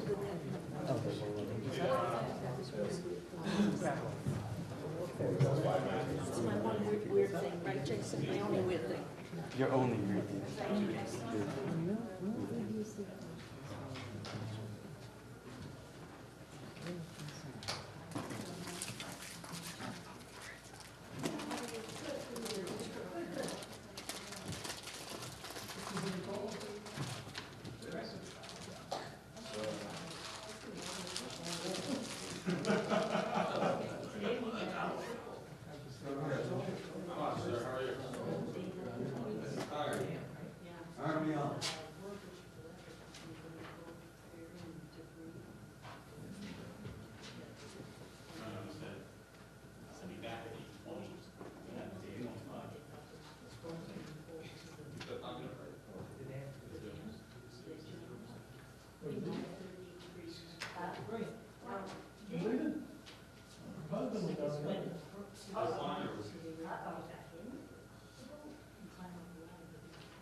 Official retirement.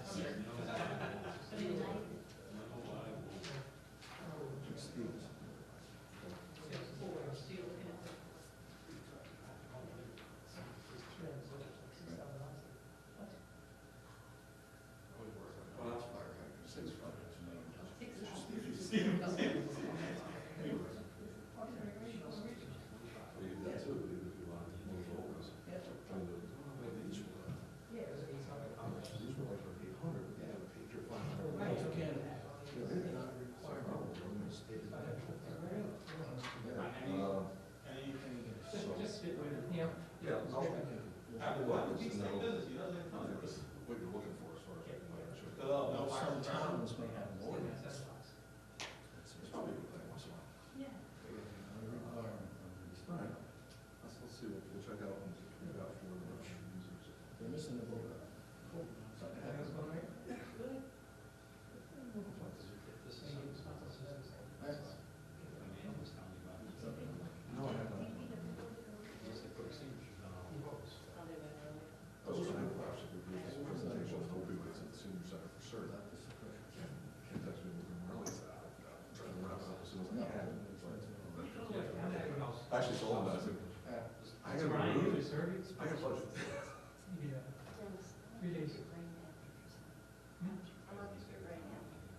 That's why I just said, look, they asked me to move the question. Trust me, I'll answer questions.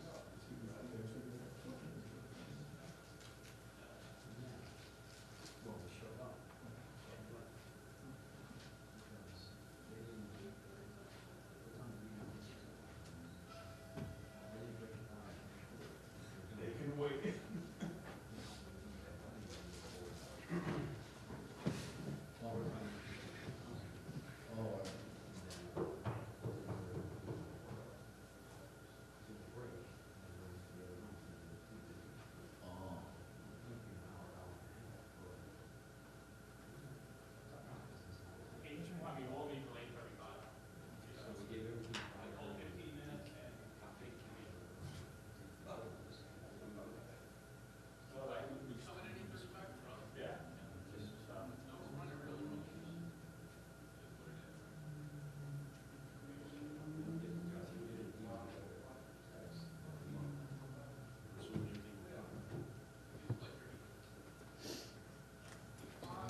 Oh, I should have told Michelle about UCLA.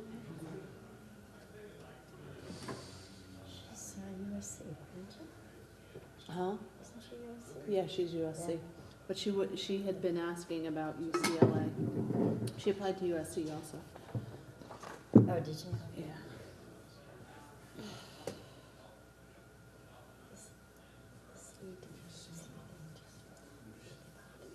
Me too.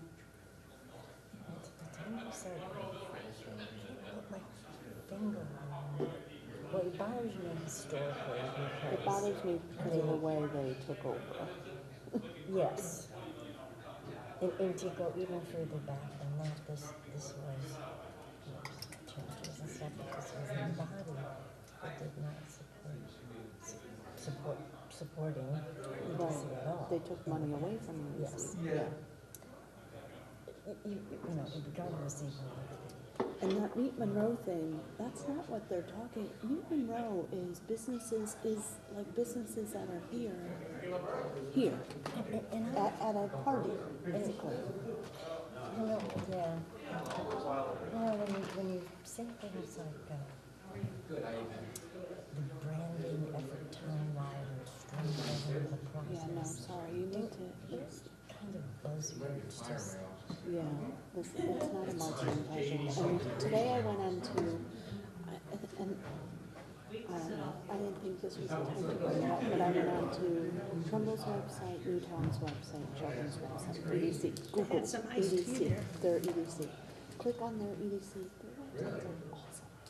So you go on Kevin's our not here. website and it's that town piece Oh, of crap. thanks. Barb did some work on it, hasn't been updated, she's still the freaking website. So that's your number one reach, that's your I hope the number roads one aren't icy. update. No, they aren't. Okay. As I'm And it's driving so around it nice. afterwards, So and having my cigar around, informational, I'm expected to be pulled over because I go through the same loop. So you walk and drive, you don't smoke in the house, right? No, What'd I show you, Not when you smoke 29? outside, well, it's too cold. that's the whole thing. Otherwise, you can sit outside. Another month or so, I'm good till next following October, you know? By the way, nothing better for me, I know it sounds old 117, school. their I guess I whole am old EDC school. budget. AM radio with a Yankee game on, out on my deck. I'm hogging heaven. Actually, now it's 77. Right, you know, loose, ratty pair of shorts and a dirty t-shirt, and there you go. So now You their want a little whole, too much budget money? I mean, that's what she's asking for, is their full time, what they pay someone. So now they're going up to 99. Now, you go to This year, appreciate I mean, the okay, good because they're Is this a doing year well. to date or is this one? This Is your daughter in the high school? He's getting their, ready to okay, graduate. so this is their, Wow, time flies. Yeah. but still, Where's she going? we're nowhere near We're where waiting they to are hear. here. Last year. Where has she tried? BU, high school up in Boston, Everything Florida, but addressing that. Pace, And what Sacred Heart, Sacred Heart's a good taker. Yeah. That's not how it's not worth the money. It's a lot of money. I know that. It's a very pricey school for a Title I. Because at the end of the day, that's what you're paying for is the alumni book. Yep. I had a quick story for you. This Oxford guy, young guy, had a master's degree in poli-sci from Florida. Worked for Chris Chase, and then he got swept out during the Obama election. So he's like, oh man, now what do I do? And I knew the answers to the questions. And he said, what school did you graduate from? He says, Florida. He said, "Really? There's an alumni book?" Yeah. I said, it's only, hey, Chooch, it's only the top 20 alumni school in the country. It's the top 50. Sure, I think a week later, I pulled out along this crack, just breaking six figures with the political index cards that built up with crusades. Knocked it out of the ballpark. Really? I can show you what he looked like. He's the only cigar. That's funny.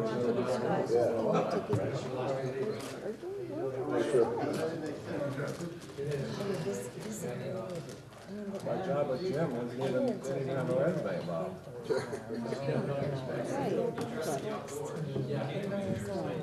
Time to hear about St. Paul, I was requesting it. Find another alumni that know about it, I work at St. Paul. I don't think it's worth what they get. They want 56 grand a year. Yep. Trinity over $70,000. No, things that we're paying 65. Trinity, the problem with Trinity is, it's a beautiful campus, but it's just like a lot of other campuses. 5, 6. Wow, that's terrible. The online book is worth the second year. And better. That's just Exactly. That's what I have a landline, that would be it. that comes from multiple Corporate heads. I figure I'll call one of the two of you. You have my number? No, not yet. 203? 331, Dee has my number. 2597. Multiple aspects of it. Oh, We're never out at the same time. yeah. Well, that's why I figured, That's my offense. that's why I figured I'd go for you first. Jason. Jason's probably talking to the whole bunch of people out there. That's a DTC meeting. It's a DTC meeting, but we have Ms. Aguilar and Ms. Martin here. Democratic Council. I'm not part of the DC judge.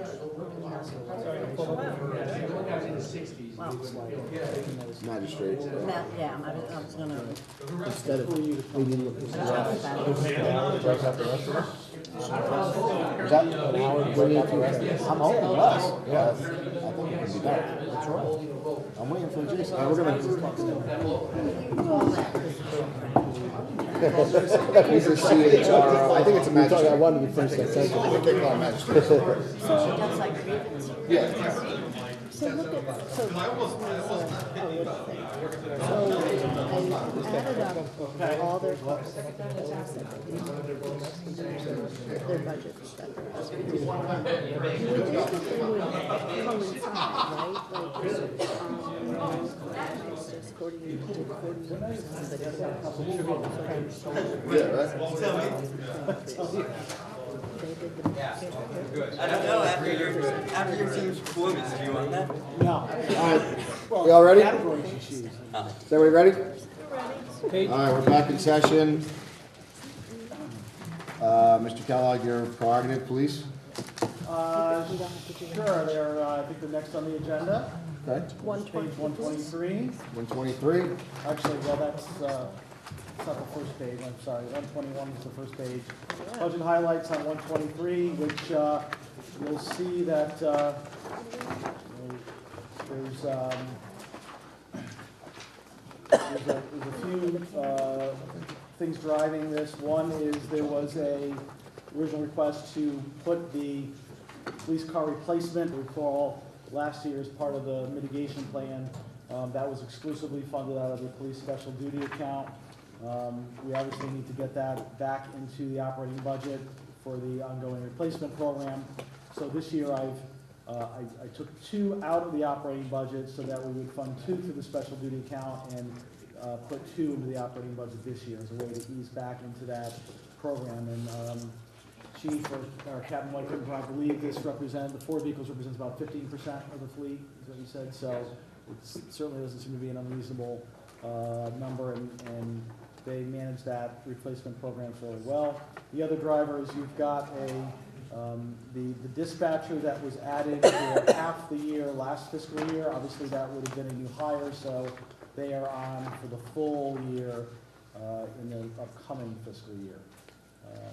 Other than that, those are the comments I want to make. I certainly defer to the chief or Captain White for any further, anything else they would like to share at this point, or open up to questions, what we prefer.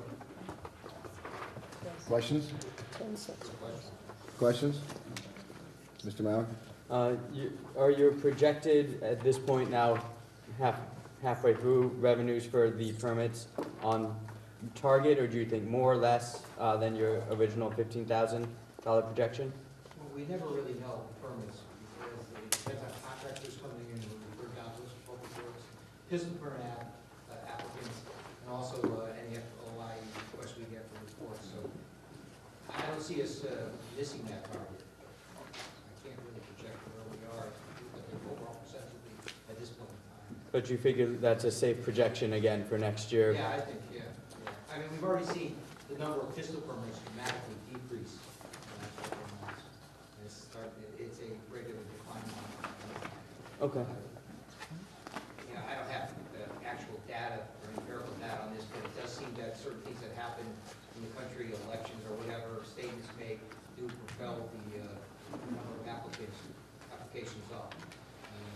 Whenever we see the subside, our applications seem to decline when it comes to pistol permits. Thank you. Mr. Rourke? With regards, I'm sorry, I read it backwards, my mistake. Pull it back. I have a question. Ms. Martin? Ms. Martin? You- Ms. Martin? Was your name Ms. Martin? I know it wasn't me, I thought you. Sorry, I have a Chief, pecking order here. I have my No. hand up. Last year, were there 4 police cars requested and 2 came through, or all 4? No, we had all 4. Okay, all 4. Last year. Okay, last year was all 4. We're converting the final 2. Right. We split them up. Okay. The other Ms. Martin? I was going to ask about the SR offices. So now we have 4, 1 in each school? The SRO, Yeah. we have, right now we have 4, but we have actually 5 schools in STEM. Oh, there's 5 schools. So then you're still splitting between a school like half a We day? share, yes. Well, we're losing one to military activation, April, so we'll be short for a year. And there's potential for a medical, so we have to come up with a different plan for school security. Ms. Aguilar? When you get money from a PTO or whatever, when they pay, where does that go? Where does the? Special duty account. Okay, okay. The officers are to submit their overtime as they would with department overtime.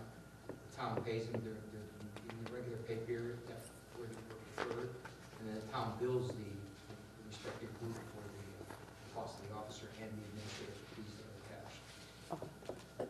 attached. Are the uniforms $2 million or over $2 million? Did I read that I right? think you're reading the salaries of uniform employees. Okay, gotcha. Annual salary. So I couldn't imagine, I know you supply Well, I uniforms. was thinking of specializing, getting custom. Transformer uniforms? I was gonna volunteer. If you didn't have a uniform, it would If it was cost really $2 million. designer, I was gonna volunteer to be We all wear A lot of gold and gray. that leather boots. and little epaulets. Yeah. Any other questions or comments? Please, Howard. Remember the White House police under Nixon? Yeah. Yeah. With regards to some of the crime statistics here, specifically increase in stolen vehicles, is that an aberration, a trend? what's your gut on that one? Yeah, I'll let the captains see. Seems to be a current trend going on right now, and it's quite tightly associated with the Raise the Age program that Connecticut has been put forth. So juveniles have very little accountability in the correction system now. And that's the groups who tend to be going out right now and stealing these cars. They tend to be juveniles, and even if they're caught, there's really no repercussion, so they go out and they reoffend and do it again. It's been a regional problem, and now it's a statewide problem. And how is this an increase in this particular item addressed in the budget, or I don't want to say it's not, of course it is, it's part of policing, but is there any specific increase in the budget that's being dedicated to improving, I guess, the prevention of this, or the investigation of this, or the trend of this? Well, the investigation part, I think we've done quite well on. We've had numerous hits through the assistance of the Connecticut State Forensic Lab, which would not be a cost to us. We are allowed to use the lab like every other town in the state. There is slight cost. There's some cost in overtime that we're in, because we don't just ignore the crime, so we sometimes have to bring it to detective, because we collect DNA as much as possible from every car we recover, or when there's a break in the car from any object that appears to be handled by the perpetrators. We are collecting DNA. We've got a number of hits. Once in a while, it's a person over 18, so it's not a juvenile, and we can prosecute. We've also found through the DNA collection that we're connecting our brakes and our stolen cars to other communities experiencing. We've had the same hits as Madison PD, Guilford PD, East Haven, and then down the line southwest of us. So we know these kids are out. a coordinated effort to some degree. There are, yes, there is to some extent, right? Right now, we can get hits on similar offenses in other towns, but we still don't know who they are because their DNA is not in the state bank yet, or the national bank. But eventually, when they get picked up, they'll be connected to a number of crimes. With regards to the larceny item, down to, last cycle 84, previous cycle 86, is there a breakout on whether or not this is a pack of gum or grand larceny? You know what I mean? The degree of the larceny, do we have statistics on that, or is the severity of the larceny getting? The majority will be larcenies from these cars. People are leaving the cars unlocked, and they're going through whole entire neighborhoods, and they'll break into 5-6 cars, and they're stealing anything from laptops to wallets to the cars themselves. So the car components. The car is separate all by itself, but if they just go into your car and take the item out, that would be the larceny. Auto and crime seem to kind of be getting a little bit bigger though, right? Meaning the larceny from either a car or the stealing the whole car. Right. Yeah. It's whatever if they find the keys to the car, they'll take the car. Or even if it's just for a ride to the next 5 hours, they can steal another car. Mr. Mauer? Just to go off of Mr. O'Rourke's request from earlier in the evening, in something that for future budgets, as I'm looking at the police operating expense, which is probably the largest percentage increase you have, if we can get the 2017, 2018, or the previous year's budget items, item by item, going forward in future budgets, so that I could see exactly where within that $6,700 is coming from, rather than just the $6,700 number on page 135. I would imagine the selectman is not going to, discriminate against departments in choosing how to build the budget next year, so I would imagine that's going to happen moving forward, but you can answer that. It's the same throughout, just as something that would make it easier to see exact. And off of that note, do we know where that $6,700 increase breaks down throughout that? I'm sorry. The police operating expense. A lot of that, part of that big jump is driven by the technology licensing piece. We acquired new technology, for example, our DMS for our accreditation and for our policies and general orders now, which have been electronically provided to the officers instead of hard copy. So now these license fees are driving that. The same thing with our body cam system now. After 12 months, the licensing fees will now come into play, and we'll be paying for that. So that causes the big jump this year. Thank you. I have a kind of a non-budget related question while we have both of you here. The turnover, the change in the benefit plan to the state plan, how has the department felt about that change? Are they happy with it? Has the administration, the Well, claims, the I think benefits? Just the out of curiosity. majority of the officers have been quite satisfied with the new plan compared to some plans of the recent past. I think, and again, I don't speak for all, but I think they like it better than the HSA. Yeah, it's just simplified. Yeah. I mean, the department makes up the majority of our workforce, and so it affects your department the most, and we just haven't asked that question. I just I'm fairly think it's confident I can speak for the majority of the guys and say they are satisfied with that. That's good to hear. So far. Thank you for the caveat there. Anybody else? Ms. Martin? I actually have one probably non-budgetary question also. Last year and a few years back, you had concern or expressed some concern about with the car cameras, things and the storage of the tapes, I guess, or whatever. How, are you comfortable with that now? I mean, it's. I know some, our in-car camera systems, Yes. right, I'm not really comfortable with our current models now, and that's probably, you'll see there's a capital Right, exactly. budget request for that. As far as storage for the body cams, I think we considered what our data might be on a yearly basis, and we put in our budget request to the state for the grant, I think an adequate size server that will hold those data that we need to hold, and as long as we keep up with our system of deleting the items that we can delete that we don't need for case preparation. And what's the Liability protection down the road. term on deleting? I mean, how long do you keep it? The majority of stuff is held for 4 years.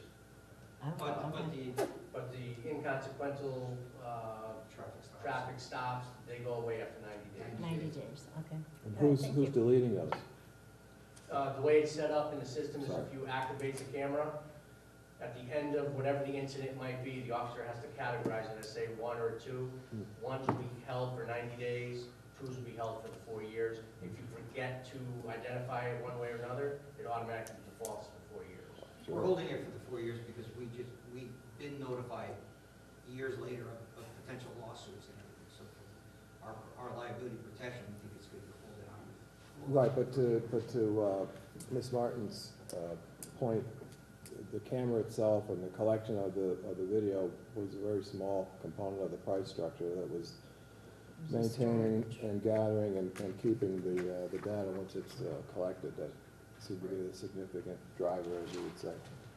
That's why we went with servers as opposed to the cloud storage. We've gotten some real good deals on quality body cams. They're pretty similar, but good systems. But we felt that down the road, we'd be paying hundreds of thousands of dollars in storage over and above what it costs. With the cloud versus the hard server? Cloud was almost quadruple the price, the Really? yearly price. Well, you have to remember, we're doing proprietary systems, we have to go through the manufacturer and the seller of that model. That's where the storage is going through. That's where they're making the money on the storage, not the cameras. That's why it defaults to 4 years. Yes. Okay. Anybody else? Thank you. All right, thank you very much. Thank you. Next is Stephanie, Fire. 147.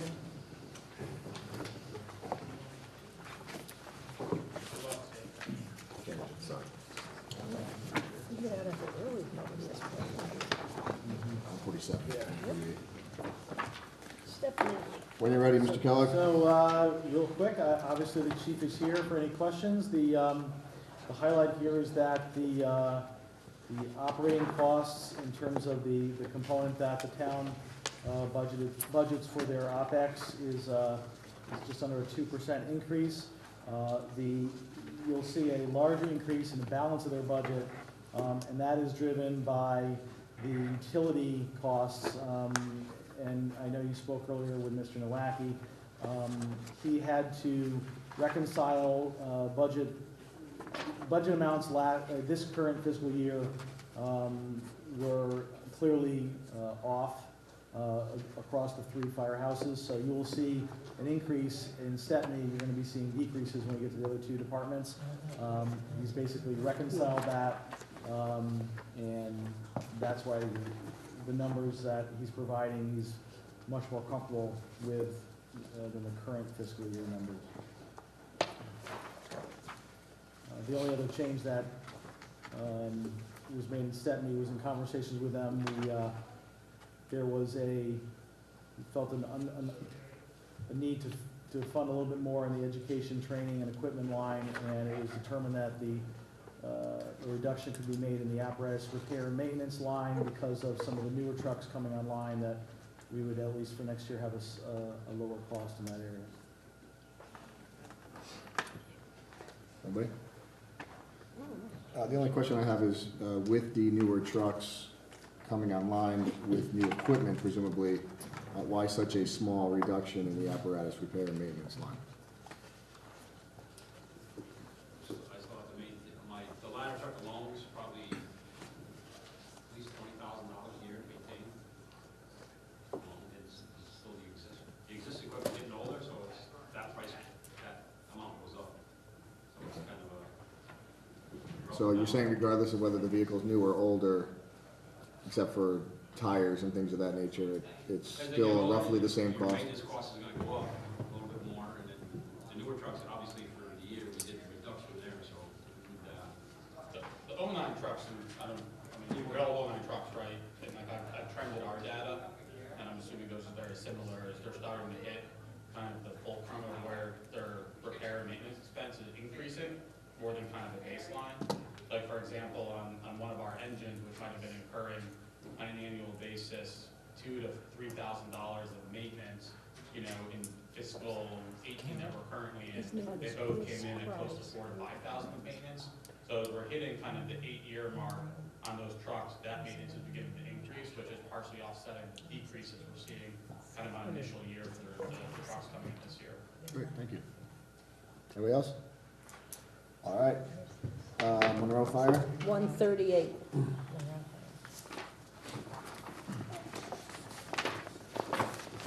So in Monroe Fire's budget, you'll see they've got a just under 3% increase in their operating expenses. I'll let them speak to that, but as I said, this is one of the departments where the utilities are actually going down, so at a department level, they're relatively flat. Questions? We've explained the various changes in the line items. You don't actually see the flux, because I don't think we show line item fluctuations here in this presentation, but we've explained it in the text, so we're happy to take questions, whether it be operational or administrative. Questions, comments? All right, seeing none. I just have one. Sure, sorry. One comment, just on the utilities, just,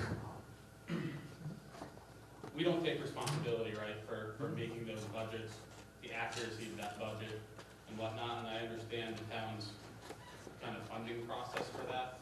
But when we had agreed to move their utilities over the Board of Finance 2 or 3 years ago, Chairman Mandros at the time of the committee, along with the committee, agreed that us moving that over was a benefit due to the reduction of paperwork on our side and actually letting the town get synergies through. We all agreed that the risk and reward of budgeting for that would lie with the town. And in FY17, there ended up being a reward for that, which the town passed to the departments, which we're certainly thankful for. But my fear is at some point there will be a risk related to that, because I can't see into Chris Nowacki's budgeting process. And it just feels like that what was agreed to with us is not being followed. And because I can't control that budget, I can't track actuals versus budgets, I shouldn't be burdened at the end of the year with, say it went the other way, with the town sending me an invoice saying, oh, it's money.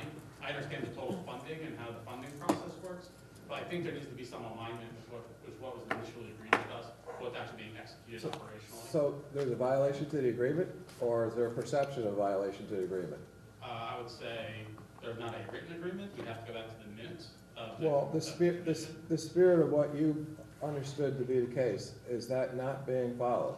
I would say it was not being followed to how we understand it. So I raised that when the town said they were going to give me a check. and I was told that's how it has to happen legally, so we accepted the check. But, But I advised I would need to go back to Chairman Manjos and say, this is how it was agreed. And I have no visibility into how the utility budget is done. I don't trend it, I don't track it anymore. We provided more than 12 months of data when they took it over, so they can accurately budget. I don't think I should be burdened with the risk, nor do I think I should get a reward in those cases. And I think the initial year, there was a lot of ups and downs, which is why there was a reward to each department at the end of the year, because they took a lot of funding out of our budgets to fund the utilities. But now that they're normalized, like, I can't control who you contract with utilities. I can't control your pricing you get. I control usage, obviously, because we do the usage. But I'm just concerned that at some point, there's gonna be a risk related to the pricing that's not being monitored, and it's gonna come back to the fire departments to ante up cash back to them. But it hasn't happened yet. I understand, but it's a preventive measure to ensure that we're doing it. It's happened both ways in the past 2 years. Right. Correct. So in year one, there was a true-up where they're not gonna go over or under budget. So I believe the first year this was taken on, we actually did do a true-up in the prior years where there was a. Oh, there was a funding out, yeah, that's right, in the first quarter. We did take away You some took of money your back. appropriation because last year it went the other way, where you got a check back, you got it. It just impacts my operating budget, right? Because all of a sudden, someone's like, hey, we need a check for 10 grand or 5 grand, or here's it's like, well, that was allocated for fire. But that's not gonna happen anymore because the utilities are within the control of our budget. So if we Well, under no, budget. and every year, at the end of the year, they do a true up and either bill us or send us a check. So we're not gonna go over budget within each department. Right. So it's either, they're either gonna get zeroed up by getting less or more. That's the way it's worked the last couple of years since we've taken on the utilities. So, and that's a problem? that was my understanding of how it was meant to work, because we can't go over the appropriation. Like, I think from a financial sense, like, I don't control these line items. I shouldn't be burdened with someone's inability to budget.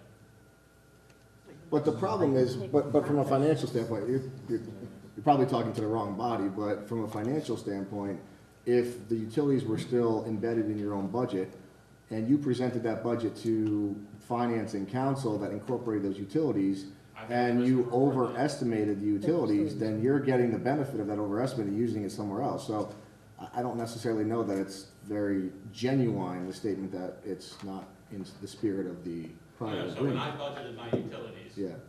I took either the risk or the reward on those costs. If I under budgeted, I had to bear the cost. But as you understand, this relationship with the departments is, you know, it's not fully, from a financial standpoint, it's not fully encompassed within the financial practices of the municipal government, and that's why the difficulty arises. I'm speaking for finance. I but don't it's- think so. I think it's pretty simple, right? The town budgets for our utilities and develops the budget. That budget at the end of the year, so I can't add the numbers up real quick. So in my budget, there's a budget of approximately $35,214 for utilities. Right. If that comes in at $40,000, Ron's gonna call me up and say, can you write me a check for 5 grand? We'll take it out of my Q1 disbursement for my operating budget. And your claim is that you may have been able to save money by choosing a different vendor? Know that I better develop my budget with more accurate numbers. I don't develop these numbers, I don't touch these numbers. I shouldn't have P&L responsibility for those numbers. I don't. I don't develop the budget, I don't track actuals. Well, I don't have P&L responsibility. You will burden my P&L if those numbers come in wrong. So are you asking that Mr. Nowacki share his budgetary estimates with you prior to submitting it to the Mr. town? Nowak is responsible for these numbers, so if it's over or under, he should bear the risk and reward to those numbers. I think these utility numbers should be all encapsulated with the public works budget, or department building, whatever it may be. Yes, to get to his point, I think to accomplish what I think he's looking to accomplish, you would have to peel the utilities out of their budgets.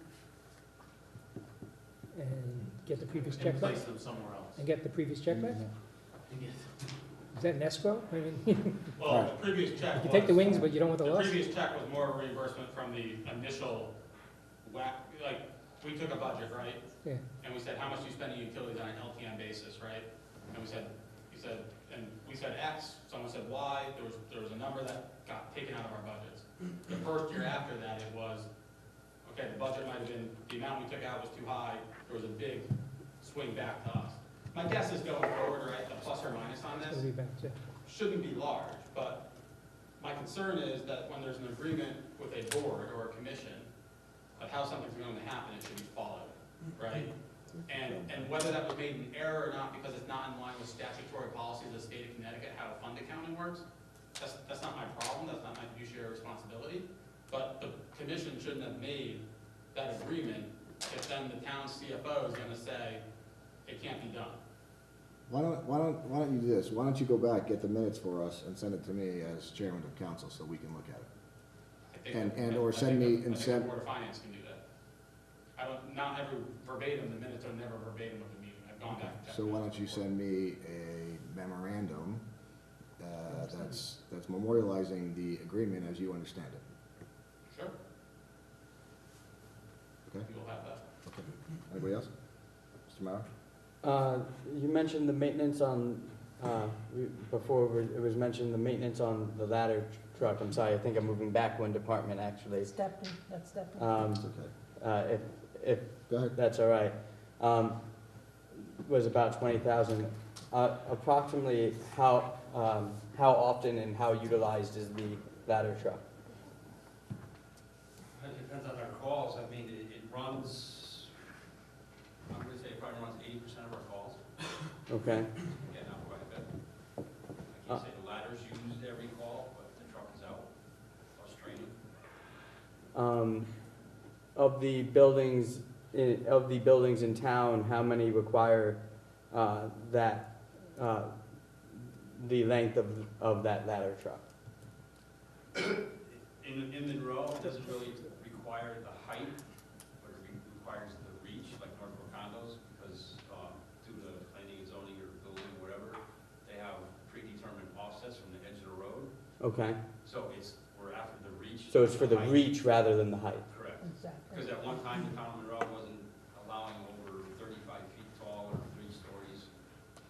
There was a limit on that. Okay.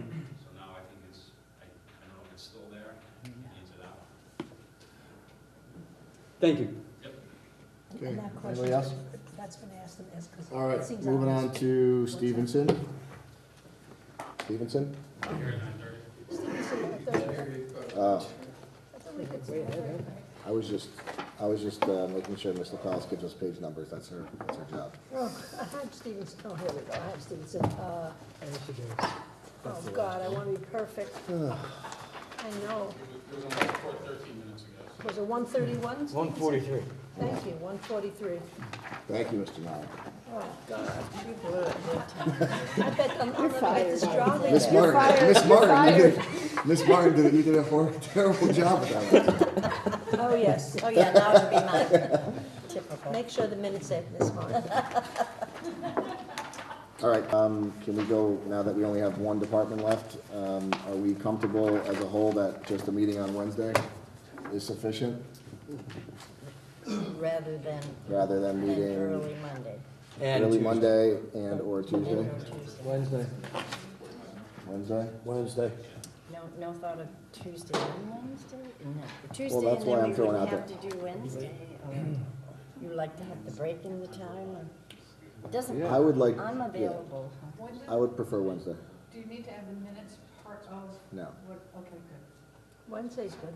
Are you good with Wednesday? I'm good with Either any day day. works for me, so. All right, so Wednesday it is.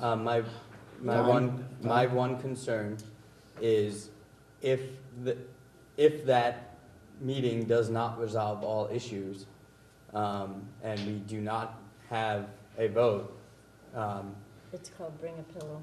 well, yes, Yeah. but Mr. Mauer, technically speaking. we've been spoiled by these very Yes, you swift town certainly council have. meetings, so, it Pajamas. has not been in the past uncommon for us to, However, the 28th expires at midnight.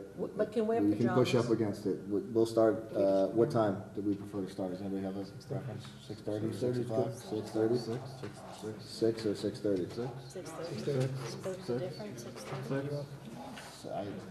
Doesn't matter to me. No? Can't do 6? 6:30? On Wednesdays, I'm fine. 6:30. But 6:30? I don't think it's in the schedule though, is it? Is it? If needed. Huh? Oh, wait, no, that's the There's- 28th, right? Yeah. Yeah. So, yeah, there is nothing. Right. No, that's what I was saying. So I'm gonna call for a meeting on the 28th. We're gonna notice it.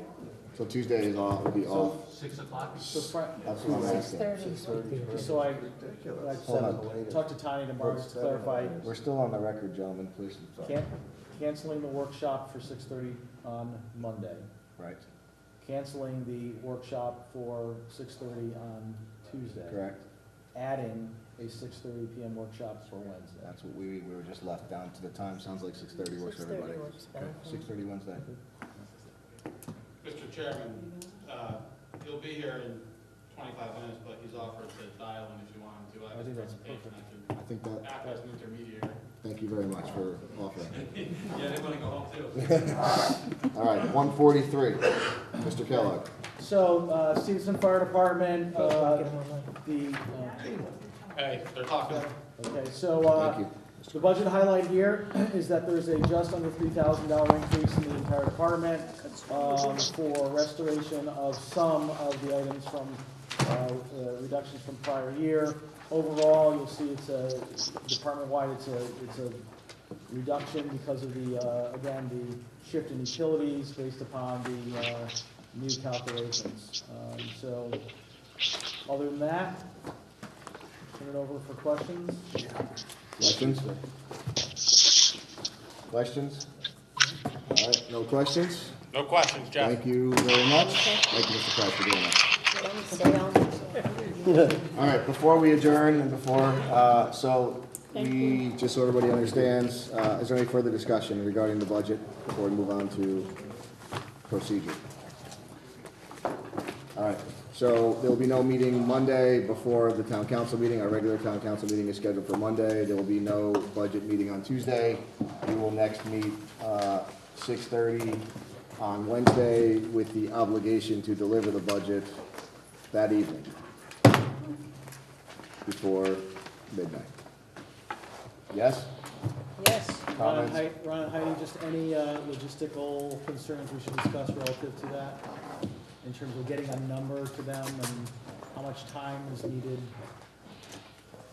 Just because it's the last night, I want to make sure there's clarity of what time we need to be wrapped up in order to be able to deliver a number. I'm gonna say, safely, probably closer to 10 o'clock. Okay. That's comfortable with that? Good? We're going to do the adjustments live, so Right. Sure. And I will be by a phone. salaries are going to be tricky. So we're Right. making adjustments to that, it's going to be. What was that? What was that? Salaries always has the triggers of the benefits. Benefits, So- supplementary, Right. pensions. Eunice doesn't do that for you? Yeah, no, it's a, yeah, it's I don't a wanna, spreadsheet that rolls into. Hold for 1 minute. I don't wanna know. Heidi or Ron, do you have any, ma'am? Yeah, please. Do you have any homework for us? Anything that we should be looking into? Getting back up on? Mr. Winofsky's giving us homework now? No, I really can't. This is wonderful. The only issues I have, that we have with budget, are the unknowns that we, there are certain things we're not gonna know until April. Those are always the hard things to, All right, so any other comments or further discussion? Motion to adjourn. So moved. Motion by Mr. Pellis, second by Mr. Rooney. All those in favor? Motion carries 8-0. Thank you all. Hopefully